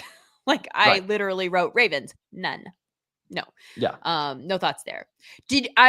Before my Wi-Fi completely failed me here, I'm curious to know where you lost me. Did you get any of my Mitchell Evans thoughts? No, I did not. I would love to hear them though, because I was not expecting to hear the name Mitchell Evans, who was a good tight end, did great work in Notre Dame, but I was not expecting, especially with the Panthers. So, why especially with the Panthers? That's why I have any kind of thoughts about Mitchell Evans. Well, what are the thoughts? So the thoughts are, this is a lot of buildup to getting the thoughts out of my mouth. This is, again, and I've said over and over again, there are names that I would put in like a sleeper list to watch during training camp because I have potential opportunity. Mitchell Evans is a guy who they drafted at tight end, and he sits behind Tommy Tremble and Jatavian Sanders. Yep. And I mean, I think if you attach, which we do for a lot of these guys, all of the unknown upside that we can attach to every rookie draft pick, right? Like, who knows? They might hit the ground in training camp and totally outplay their draft position, just look incredible. That's always on the table. I think that, you're going into a tight end room that is not unbeatable. So I'll just put him on that list at the very bottom of to watch in training camp. Very, very fair. I do not know if I share those thoughts, but I, as a result, will be keeping a close eye, because I just think because you like Tommy Tremble or Jatavian Sanders, or you don't think that they will prioritize tight end play in this offense, or what is it? Or you don't like him? I think he's a good player. I just wonder whether the opportunity is there given what they kind of like to do. Okay. And so, like, you think of Tommy Tremble, also, speaking of which, now that I'm thinking about it, two Notre Dame tight ends. Like, Tremble's more of that kind of guy that gets moved around a lot. And as a result, like, I just think he's going to get that snap share. And then Sanders is more of like a pass catcher. And I think Evans is more of like kind of a do it, like he's going to line up in line, block and receive. And I just don't know what the mix of those three guys are. And so I think it'll end up being two. And if I were to put bets on it being two, it would be Sanders and Tremble. So I think there's definitely an opportunity for him to be if he plays well in camp, there's a real argument that he could just like end up being, their 11 personnel guy. And given that this is a team that, ranked 4th in 11 personnel last year, it is like relevant to a certain degree, especially if he can do it all. So I once again, I'm talking myself into your take, because it's like, well, Tremble's not going to really do that. And then also to a certain degree, Sanders isn't going to like be really hammering people in the run game. So maybe I think there's an opportunity for him to beat people out. I don't know if there's just an opportunity there for him day one, though, if that makes sense.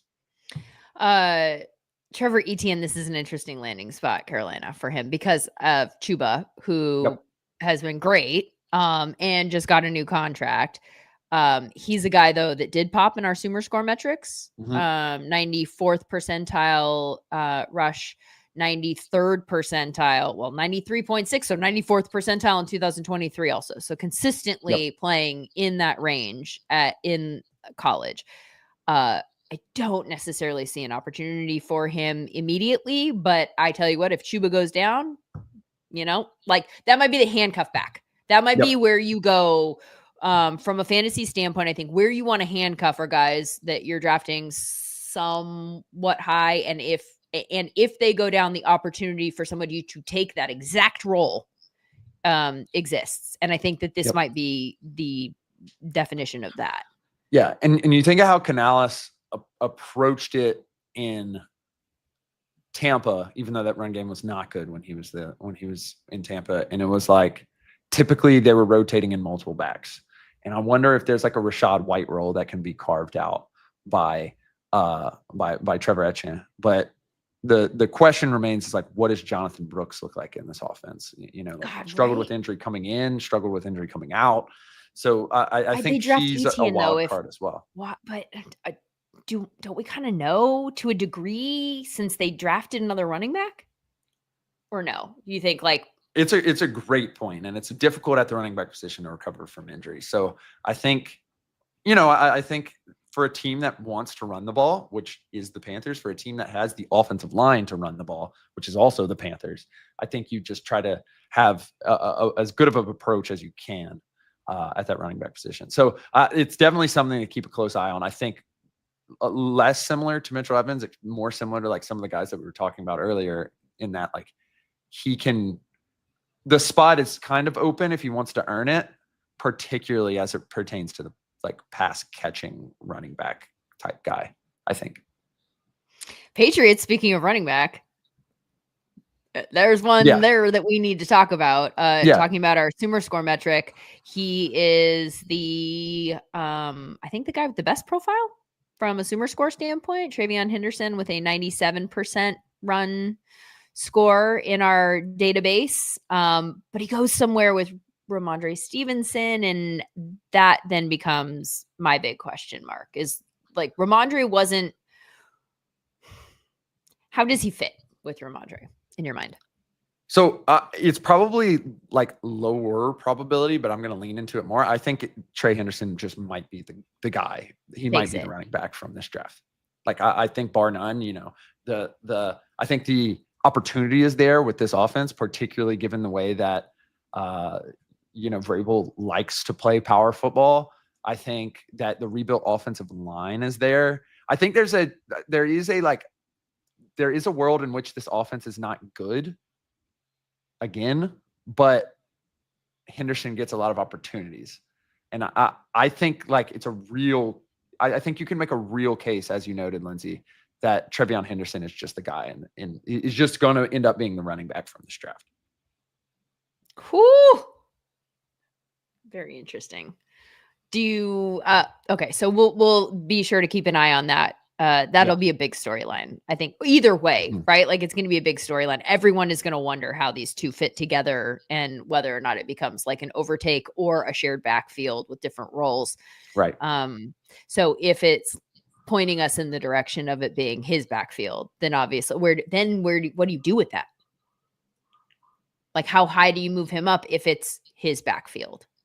Where do you start thinking? I mean, I know you're not looking at like an ADP of running backs at the moment, so it's hard to even say what kind of range you're going to put him. But then there's a projection about the offense that's taking place. I think the offense will be better than it was last year, but to what degree? Yeah. I think you can make a real case that he could potentially be like a top tier running back too in this league if all goes right. Given the potential opportunity, given the way that we think this offense is going to run, given the fact that they've rebuilt the offensive line, and given the fact that, like Ramondre and Antonio Gibson are guys that have been fantasy relevant, but like there's the reason they've been fantasy relevant is because that team has been awful. And so I think like the agenda is out there. The agenda is set. And I think there's a real chance, as you noted, if we start hearing about this in fantasy, that I'd be willing to, really, really prioritize getting him on my fantasy team. I'm looking at NFFC ADPs right now. So this is high stakes sort of expert drafts ADPs. And I'm looking at the ones that have taken place only since the draft ended. So we're looking at like a week and a half worth of drafts, I think, if my math is correct. And in terms of rookies, we're seeing, and forgive me, so Ashton Jinty's going in the first round. And then we've got in the 5th round, Hampton and RJ Harvey. And then in the 6th round, we've got Judkins, who we haven't talked about yet. Wait, no, we did. And well, we said stay away from Cleveland. So they're not staying away from him. He's going at the top of the 6th round. And then they've got Travion Henderson like toward the end of the 6th round. So that might be a good value pick for you if you're able to get him there. Or maybe even a little bit before then, seeing as how you value him more than some of the other guys that we've talked about. Yep. Okay, what about the wide receiver room? Kyle Williams. I could see him being heavily involved immediately or not, right? Like you've got Diggs, you've got Matt Collins, you've got Demario Douglas. It could be those 3 guys. They still have Kendrick Bourne. They have Kayshon Boutte. I always struggle with how to say his name. Jalen Polk and Javon Baker, who I have way too many shares of in late dynasty drafts that I made from last year, thinking one of them's got to be good. Turns out, nope, no, they don't. So I kind of feel like that one's open, but I think I like Kyle Williams, and I think I like him as maybe being able to. Matt Collins feels like somebody who maybe, ideally, you could knock off the field.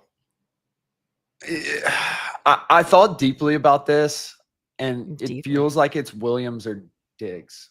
And I mean, Diggs is getting up there in age and it has been injured. And so, like, do I think Williams is relevant? Yes. The problem is like, what does relevant look like in this Patriots offense? And I just don't know if relevant in this Patriots offense is like really enough to move the needle at the wide receiver position in particular. You think it's him or Diggs? In terms of the fantasy perspective, yeah. Not into like he doesn't take Diggs' spot on the field, knock him off. No. In fantasy, it's one of those 2. Okay, yeah. I thought you were saying something totally different, and okay, yeah. No, I can see that. Demario Douglas was pretty heavily targeted last year. Yep. But I think that was almost a by default situation, right? Yeah, and I think that's where my fears about this offense more generally and what it means for a fantasy relevant wide receiver come in. It's like if Bourne and Douglas were like the guys and they didn't really cross the radar, I do worry a little bit about like the upside of a Diggs or Williams or a Hollins. Okay, fair enough. Raiders, Ashton Genty, draft him early. Yeah, I just think he's going to get an unprecedented amount of volume. Yeah. What the impact is going to actually be on the win column, I don't know, but I think he's going to be toting the rock quite a bit. Yeah, we're not going to give you any kind of like outlier fantasy analysis positions on Ashton Genty. No. I think you guys know what to do with him. Jack Besh. Wait. No, Besh is right. Yeah, okay. Yeah. You hit Boutte and you hit Besh, 2 Louisiana names. So there you go. Nailed both primarily a slot guy until this past season. They moved him out wide 72% of the time. Prior to that, 76% slot, 96% slot, 66% slot. Tight end size, slot moves. Like he's a really interesting weapon because I think they could line him up in a bunch of different positions as just established. And Jacoby Myers is also a guy who can play out wide or in the slot. Trey Tucker feels like the expendable starter there for me. But that's even after putting Jack Besh on the field. So I think Jack Besh is a guy who might actually be kind of an interesting piece there. But then you also have to think, like you said earlier, in terms of what priority weapon are you? So now you've got Genty. We're going to run the ball a ton. You've got Bowers. We're obviously going to throw to him a ton. Jacoby Myers is established, whether he's not your idea of like a high-end wide receiver one, he's established that he can play his role in this offense well, right? So I don't know if Besh slots in under him in terms of priority. I kind of tend to think so. And then what does that mean in terms of the opportunity he has to score fantasy points?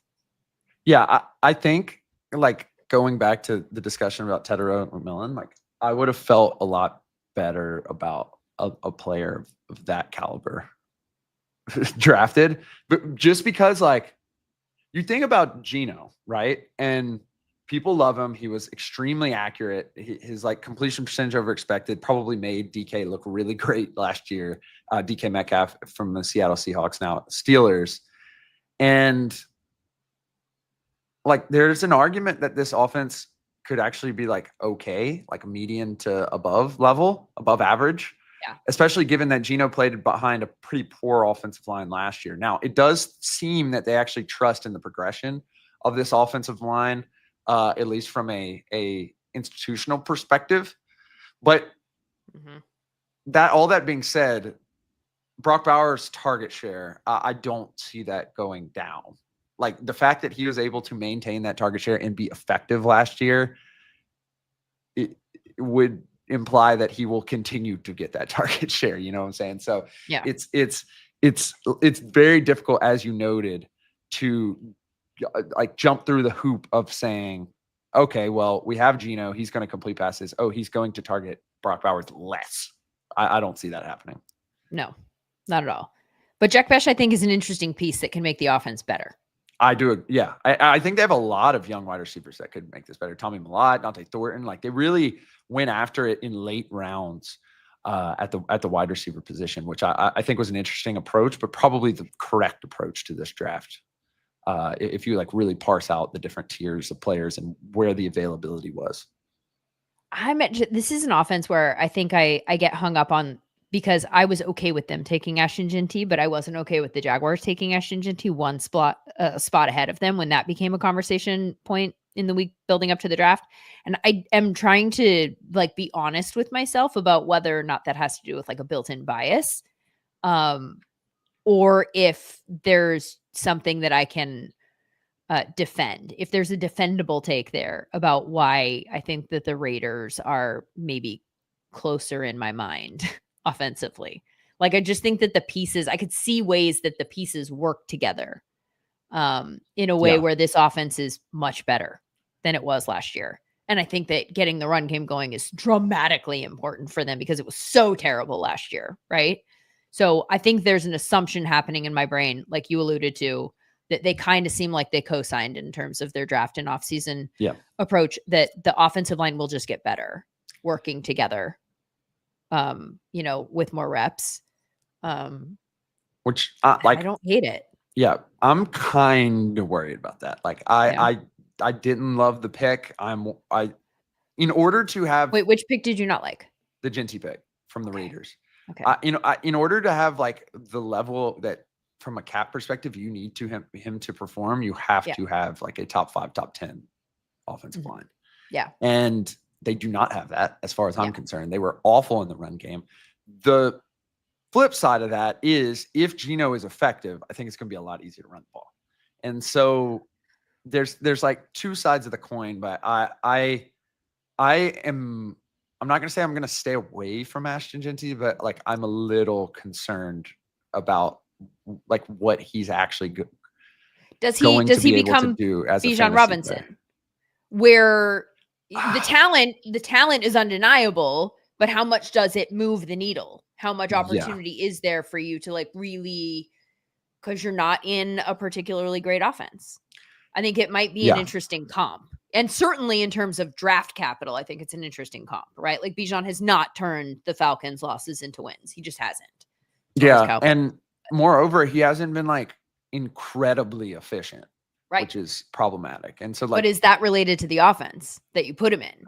Like, because this goes to the Saquon argument from, Saquon is last year with the Giants, totally different numbers than Saquon in year one with the Eagles, which is the whole running back conversation that we keep having that people just don't want to hear because they really like the best player at a position to be valued as such. And I understand that.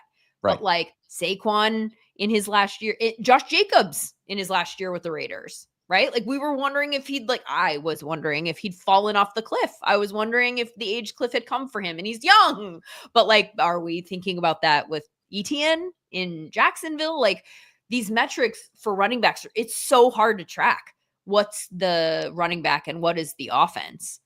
And so clearly there's some stickiness with regard to the offense affecting the way that the running back looks, which would make sense that you could take a very good running back and have him look like a good running back. Right. In a lesser offense. You're talking about Bijan, and it's really interesting because like 3rd in rush yards last year during the regular season, and then 5th in EPA like total EPA. And I just give you those rankings and you're like, great, that was probably a great pick. But then like add on the caveat that he was like 300 to 400 yards under Saquon and Derrick Henry, which both of them had really, really excellent years. So sidebar there, but like he was 30 lower than like the top guys. Like he's in a completely different tier than the best running backs. And then you move on to EPA per rush, and it's just like a different story when you filter on our website for, on consumersports.com for guys with like 100 rushes. Like now you're starting to get into sixth, and he's well below Gibbs and Henry and Barkley. And what do Gibbs and Henry to a certain degree and Barkley have in common, and Bucky Irving as well? Great offensive lines, great tackles.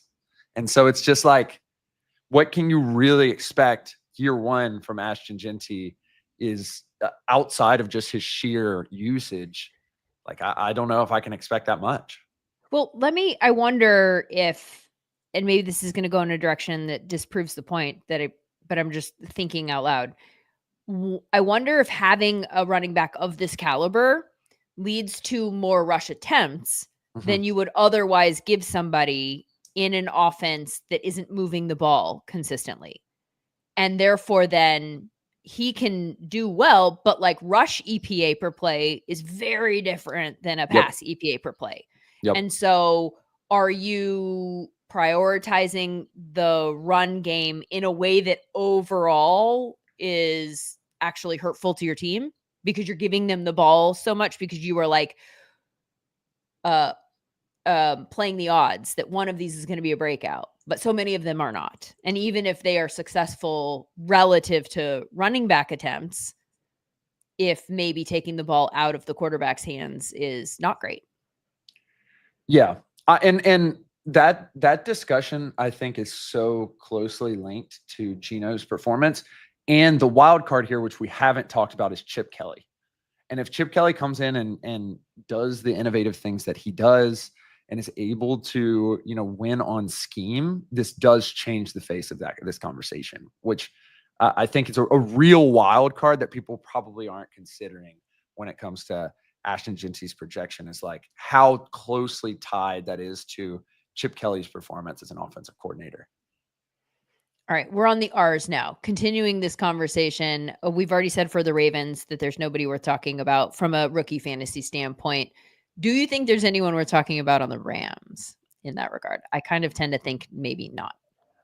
The only person that I think could be relevant is Terrence Ferguson, just because it's clear that they wanted to address the tight end position. The problem, as we've noted, is you have to go through Devontae and Puka and Kyron, two of which, all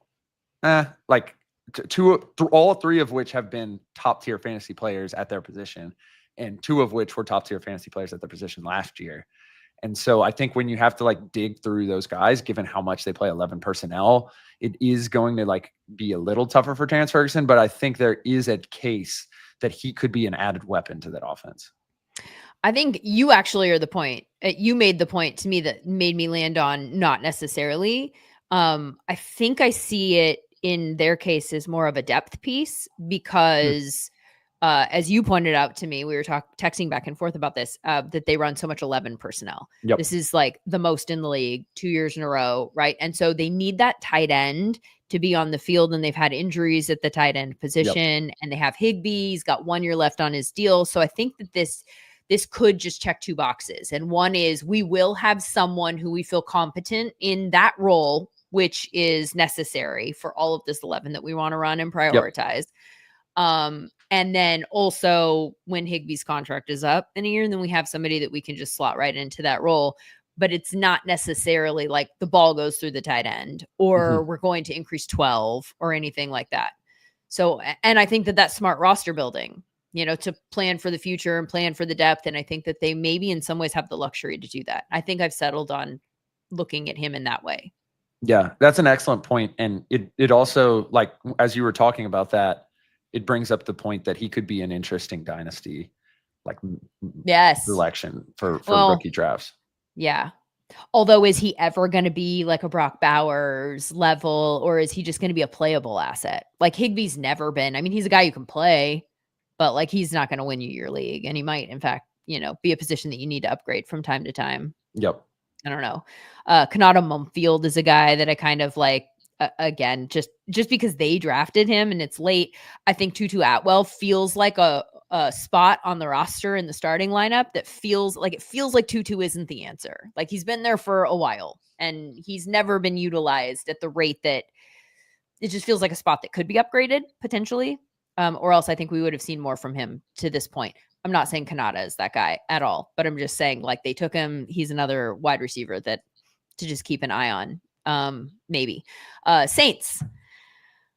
I don't want him in fantasy, but I think Tyler Shuck is going to play this year. And I think he's probably going to play like after Cam. He might be, if I'm looking at rookie quarterback rankings only for 2025, I might go Cam and then Tyler Shuck. And then not in Dynasty. In Dynasty, I would prioritize Jalen Milroe. Jalen Milroe is the guy that I want, but I don't necessarily see him on the field immediately. Right. Tyler Shuck feels like a guy that they might have drafted with the idea that they need a body this year. And if he turns out to be great. And if not, then I think that they're getting a relatively high floor rookie who is older, experienced. The phrase that everybody uses to describe him, even in the draft buildup, is maybe pro ready.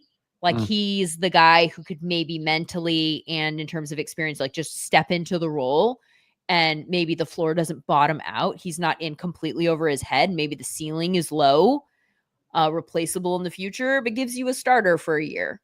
And I don't know that that's a terrible pick where they took him. If you're looking at it that way. I would be, if it were just me with the information I have right now, I would start Spencer Rattler. Now, all of the points that you made are very correct. And I don't know. I don't know. Like I don't have a lot of words on this one. Like I think when you say he's a high floor, I think the reason why he's high floor is because he's probably going to limit negative plays. And I think if that's what they're seeking out, he's probably more playable than Spencer Rattler as a result. Okay.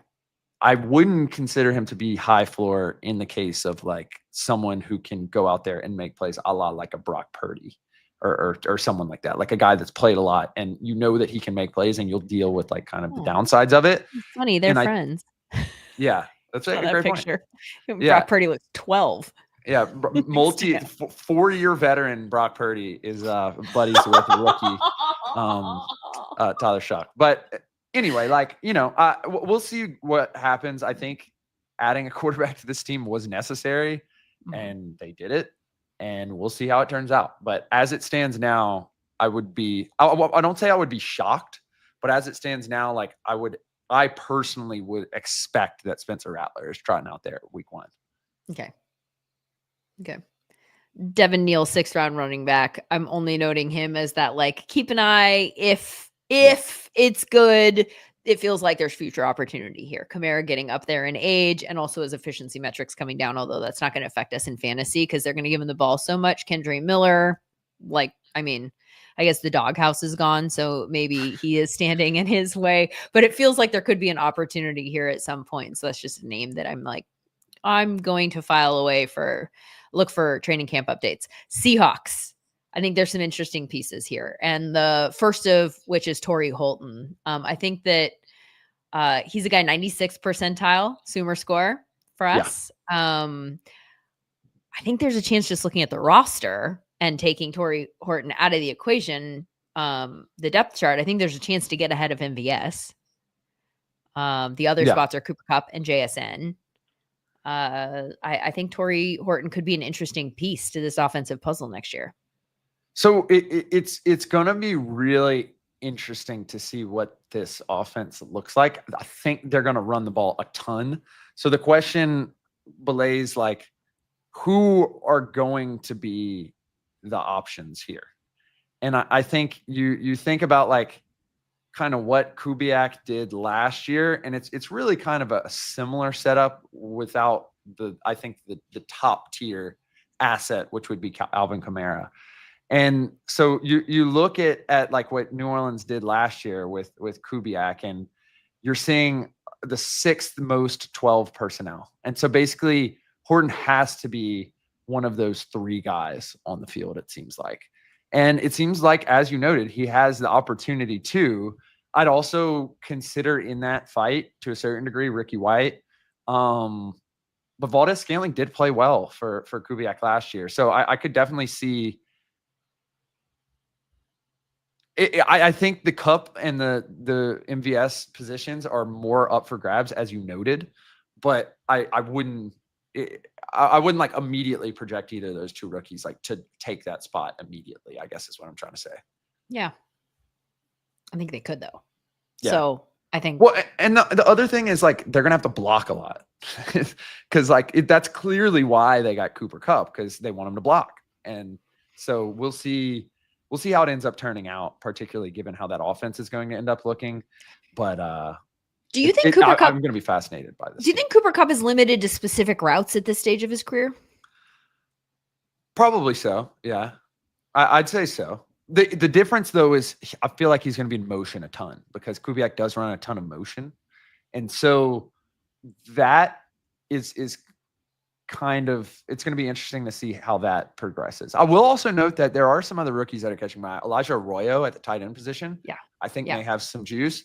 And I also think Damian Martinez at the tailback position is also going to be interesting. I know that Charbonnet and Walker have been like trusted more by previous staffs, but I do think there's an opportunity for Martinez to start getting carries as well. Do you think, with regards to Elijah Arroyo, we see this every year, like, I mean, historically, and this is a new regime that is there in Seattle, and so it's different from what we have always, like, they just never used a tight end that frequently, right? And Noah Fant is a guy who's kind of like just been around for a long time, and kind of like, I feel like last year going into fantasy drafts, I thought, oh, maybe he gets a boost. Maybe he was just a victim of circumstances, you know, in the past. And then it kind of felt like, I don't know, like didn't turn into anything from a fantasy standpoint. I wonder, maybe is that Noah Fant? Is that just the way that they are going to use the tight end? Like, I'm always wondering with Seattle in general, like, is this ever going to become a thing? Are we ever going to use this position in a way that is effective for us in fantasy? So if we're taking away what Kubiak did with the Saints, they will be on the field, which is, you know, half the battle there. And so I think Arroyo will be on the field in 12 personnel quite a bit. Like, I think the rate was like 30% of the time they were running 12. The Saints were last year. And so you're looking at the guys who were on the field last year: Foster Moreau, Juwan Johnson for the Saints. Like, no, not any like top tier talent, I'd say. It's like a game by game projection. Yeah. And so it's like, what percentage of those snaps in which he's on the field, which will be high as compared to most tight ends. I think, of course, like, he's going to have to perform well in camp. I think what percentage of the snaps end up being like usage plays. And that's what I'm kind of fuzzy on right now. Right. Yeah. The Kubiak Saints thing too. Like, you had wide receivers going in and out. Like, it just felt like it was a revolving door there. Yep. So it almost, even the game by games where I did go, hey, this is a good week to target a tight end there, I wonder how much of that was a projection of just opportunity because they didn't have anybody else. Yeah. Which I don't love in terms of just projecting fantasy production on one guy playing that position in that offense. So we'll see. Steelers, Caleb Johnson. Now we're talking about a running back here who looks like he has walked into an opportunity. Similar to RJ Harvey in Denver, splitting the backfield with Jaylen Warren. This is where at some of the points that you made earlier about the Browns, this is the team that I have highlighted in this manner. I think he's going to get a lot of opportunity. I don't love the idea of being in the backfield of an offense that isn't projecting to be that great. And I don't see a way that this offense is great this year. I just don't see it. Like, where are they going? Let's assume for a second that they're going to bring in Aaron Rodgers. Like, I mean, you guys know at this point how I feel about what we have seen from Aaron Rodgers recently. So I don't have a lot of optimism that really elevates their quarterbacks that they have there right now. We're looking at Mason Rudolph and, forgive me, who else? Oh, well, Will Howard. Maybe Will Howard, yeah. I don't know. I don't know what to do with Caleb Johnson for that specific reason, I think.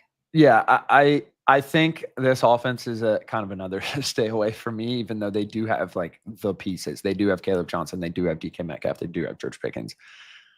That being said, the way this ends up being a successful offense is as follows. They may be a lot higher on Will Howard than the rest of us. And moreover, I think they may be willing to run Will Howard in quarterback design run situations. And I think if he's effective on those and they utilize it in a way where you're getting, the zone runs that you like, and then you're playing off of it with like zone read, particularly quarterback rushes, I think there is a mix in which Arthur Smith is able to spin this offense up into something interesting. Like, I'll note that if you really look closely, squint twice and, spin around, look at it upside down, your Arthur Smith's like best years were with Derrick Henry and Tannehill, and the comp for like the body type comp for Derrick Henry was such for Caleb Johnson. And then Will Howard, kind of feels a little Tannehill-esque in terms of like just can run, operated an offense as it was meant to be run. And so you did not just put him in the same sentence as Derrick Henry and make me look at him differently. That is like why are you doing this? He's to me? not Derrick Henry. Certainly, I know, but, but you 6'2", just like 6'3", zone runner, gonna like bash through the offensive line. Like, I think the goal is to get back to that. And I think if you frame it that way, you can see what they're kind of trying to do, I think. That's a really generous framing that now I'm not going to be able to ditch. Certainly very generous. I hate that you put that in my head. I like being clear about things. That just muddies it so much. Mid-round quarterback and running back being all-pro running back and Pro Bowl quarterback is like very generous. Like, I'm being immensely forgiving here, but I can see what they're trying to do. I can see the vision, even though it's a little blurry, I guess is what I'm trying to say here. Okay. Texans and all of the Jalen's and Jadens. Aside from it being a good thing that they're going to have their last names on their jerseys, they have a couple of wide receivers that they drafted that I think could potentially be interesting, right? Like, you've got Jaden Higgins, who they picked in the second round, pick 34. So we have to consider that as a priority in the offense, just because they use such a high resource on it.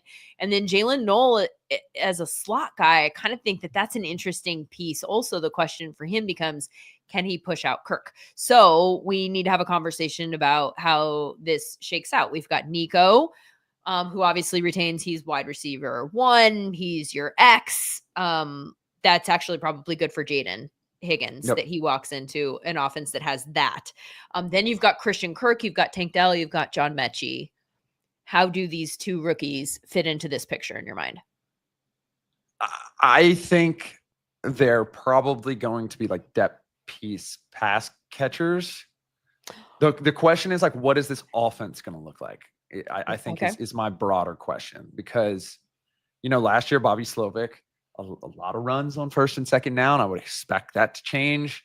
And so I think the ball will get a little bit more spread around, but like Nico is at least in my view, as the metrics view it, is like a top 5 receiver in the league right now. So the ball, the first read, the intended target is going to be Nico every play.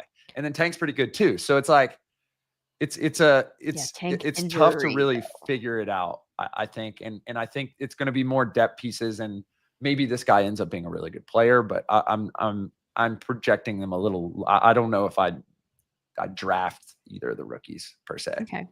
Okay. I think that this offense has to look so different. And I think that I feel like I see opportunity here. Like, I think it's, possible in an ideal scenario that Jalen Knoll pushes out Christian Kirk and takes over that spot. I think it's possible that Jaden Higgins is essentially a wide receiver 2. And then benefits from the fact that Nico is the wide receiver 1.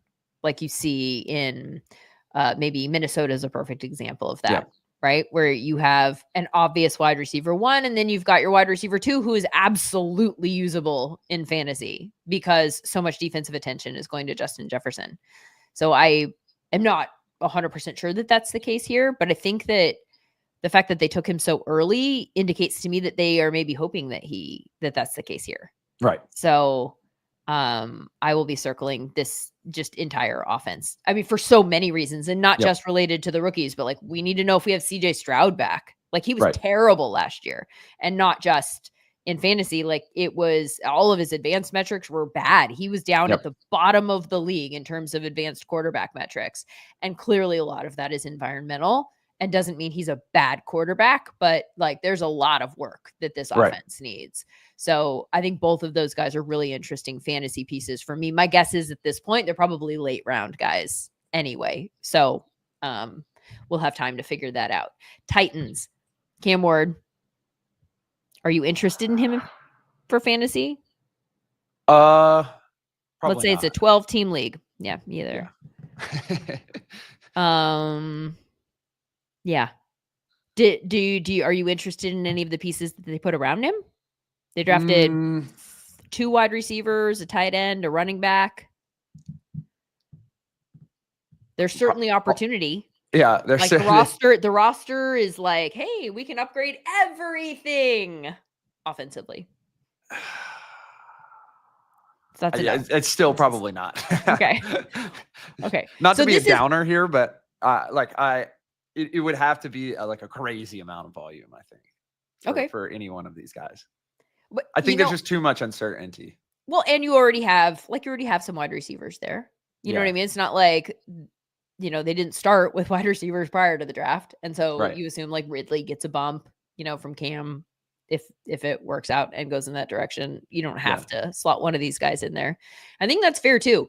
There are certain offenses that you're just going to want to look at and go like, if I'm wrong, then let somebody else benefit from that. That's fine. Yep. But I don't feel strongly about that. Vikings, last team, drafted a couple of offensive pieces. Do they move the needle for you? I just think like the Vikings are so stacked in the pass catching game.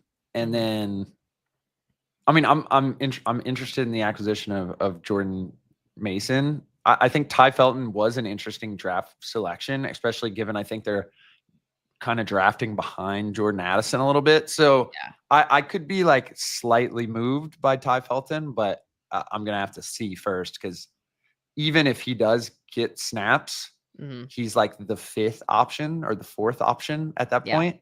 Yeah. So I think I'm going to take a wait and see approach with Felton, but I am interested to find out more. Yeah, I agree with you. I think the top 2 wide receivers are set. The tight end is set. Like there are certain pieces that are set as priorities in the offense. And so if you are able to get on the field, like a Tank Dell is an interesting wide receiver 3 option going back 2 years to Houston because of the ways that they use him as a gadget piece. Like he's going to get low volume, but when he gets the volume, it's for a lot of yards, right? And so it's a big play. And so that can maybe help us in fantasy. Most of the time, your wide receiver 3 is not going to return a ton of fantasy value. Right. And so I think got to see it is good analysis. Okay. So in terms of takeaways from this, what are your main takeaways, having gone team by team now, in terms of what you feel strongly about? So I think the biggest ones are, there's a real shot that Trevion Henderson is the best rookie running back. I think that's the main takeaway, like from a positive perspective of like, people are going to jump on Ashton Genty and just like hold your water and perhaps try to get a guy like Henderson. And I think also our discussion about Johnson with the Steelers is also kind of in this realm. So I think that's takeaway number 1. Takeaway number 2, which would, like, if we're talking about football, like the grander scheme of things, I think is technically takeaway number 1 is that I'm just have like some big questions about the first round tight ends. Like I don't see it. I can see it playing out long term. I don't see it playing out this year for them in the way that it did for Brock Bowers. And I think that's like kind of a massive takeaway in fantasy and kind of in general. So that's why I suppose the 2 are kind of linked, right? Because in order to get the volume in general to really make a name for yourself in either place. Yeah.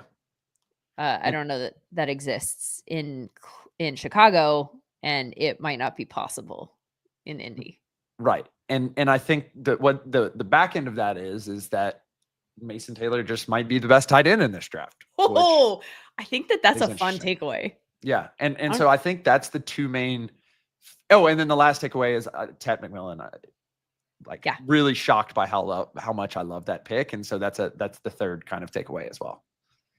All right. I love that as well. I have a feeling that my rookie draft, my rankings would look a little bit different if I put them together right now from what is typically seen out there. Yep. Although it's, are we talking about dynasty? Or are we talking about 2025? And if we're just talking about 2025, which is what we did in this very long exercise, got to get better at organizing. Hopefully people will figure out as they start listening to this and they see 2 hours that they can go team by team and it's in alphabetical order in the manner in which we did it. And so they can just kind of scroll ahead and be like, oh, we're on the Panthers now. Okay, that means that the Patriots are next. Something like that. Yeah. So we'll have to put that in the notes. We're not used to being here for 2 hours, but thank you so much for everybody who has stuck with us for this entire process. I hope it was helpful for you. Let us know in the comments, shoot us messages on the social media channels at Sumer Sports, and let us know who your favorite rookie fantasy player is for 2025. I would be really curious to see if you're on the same wavelength as us. Thanks for being with us.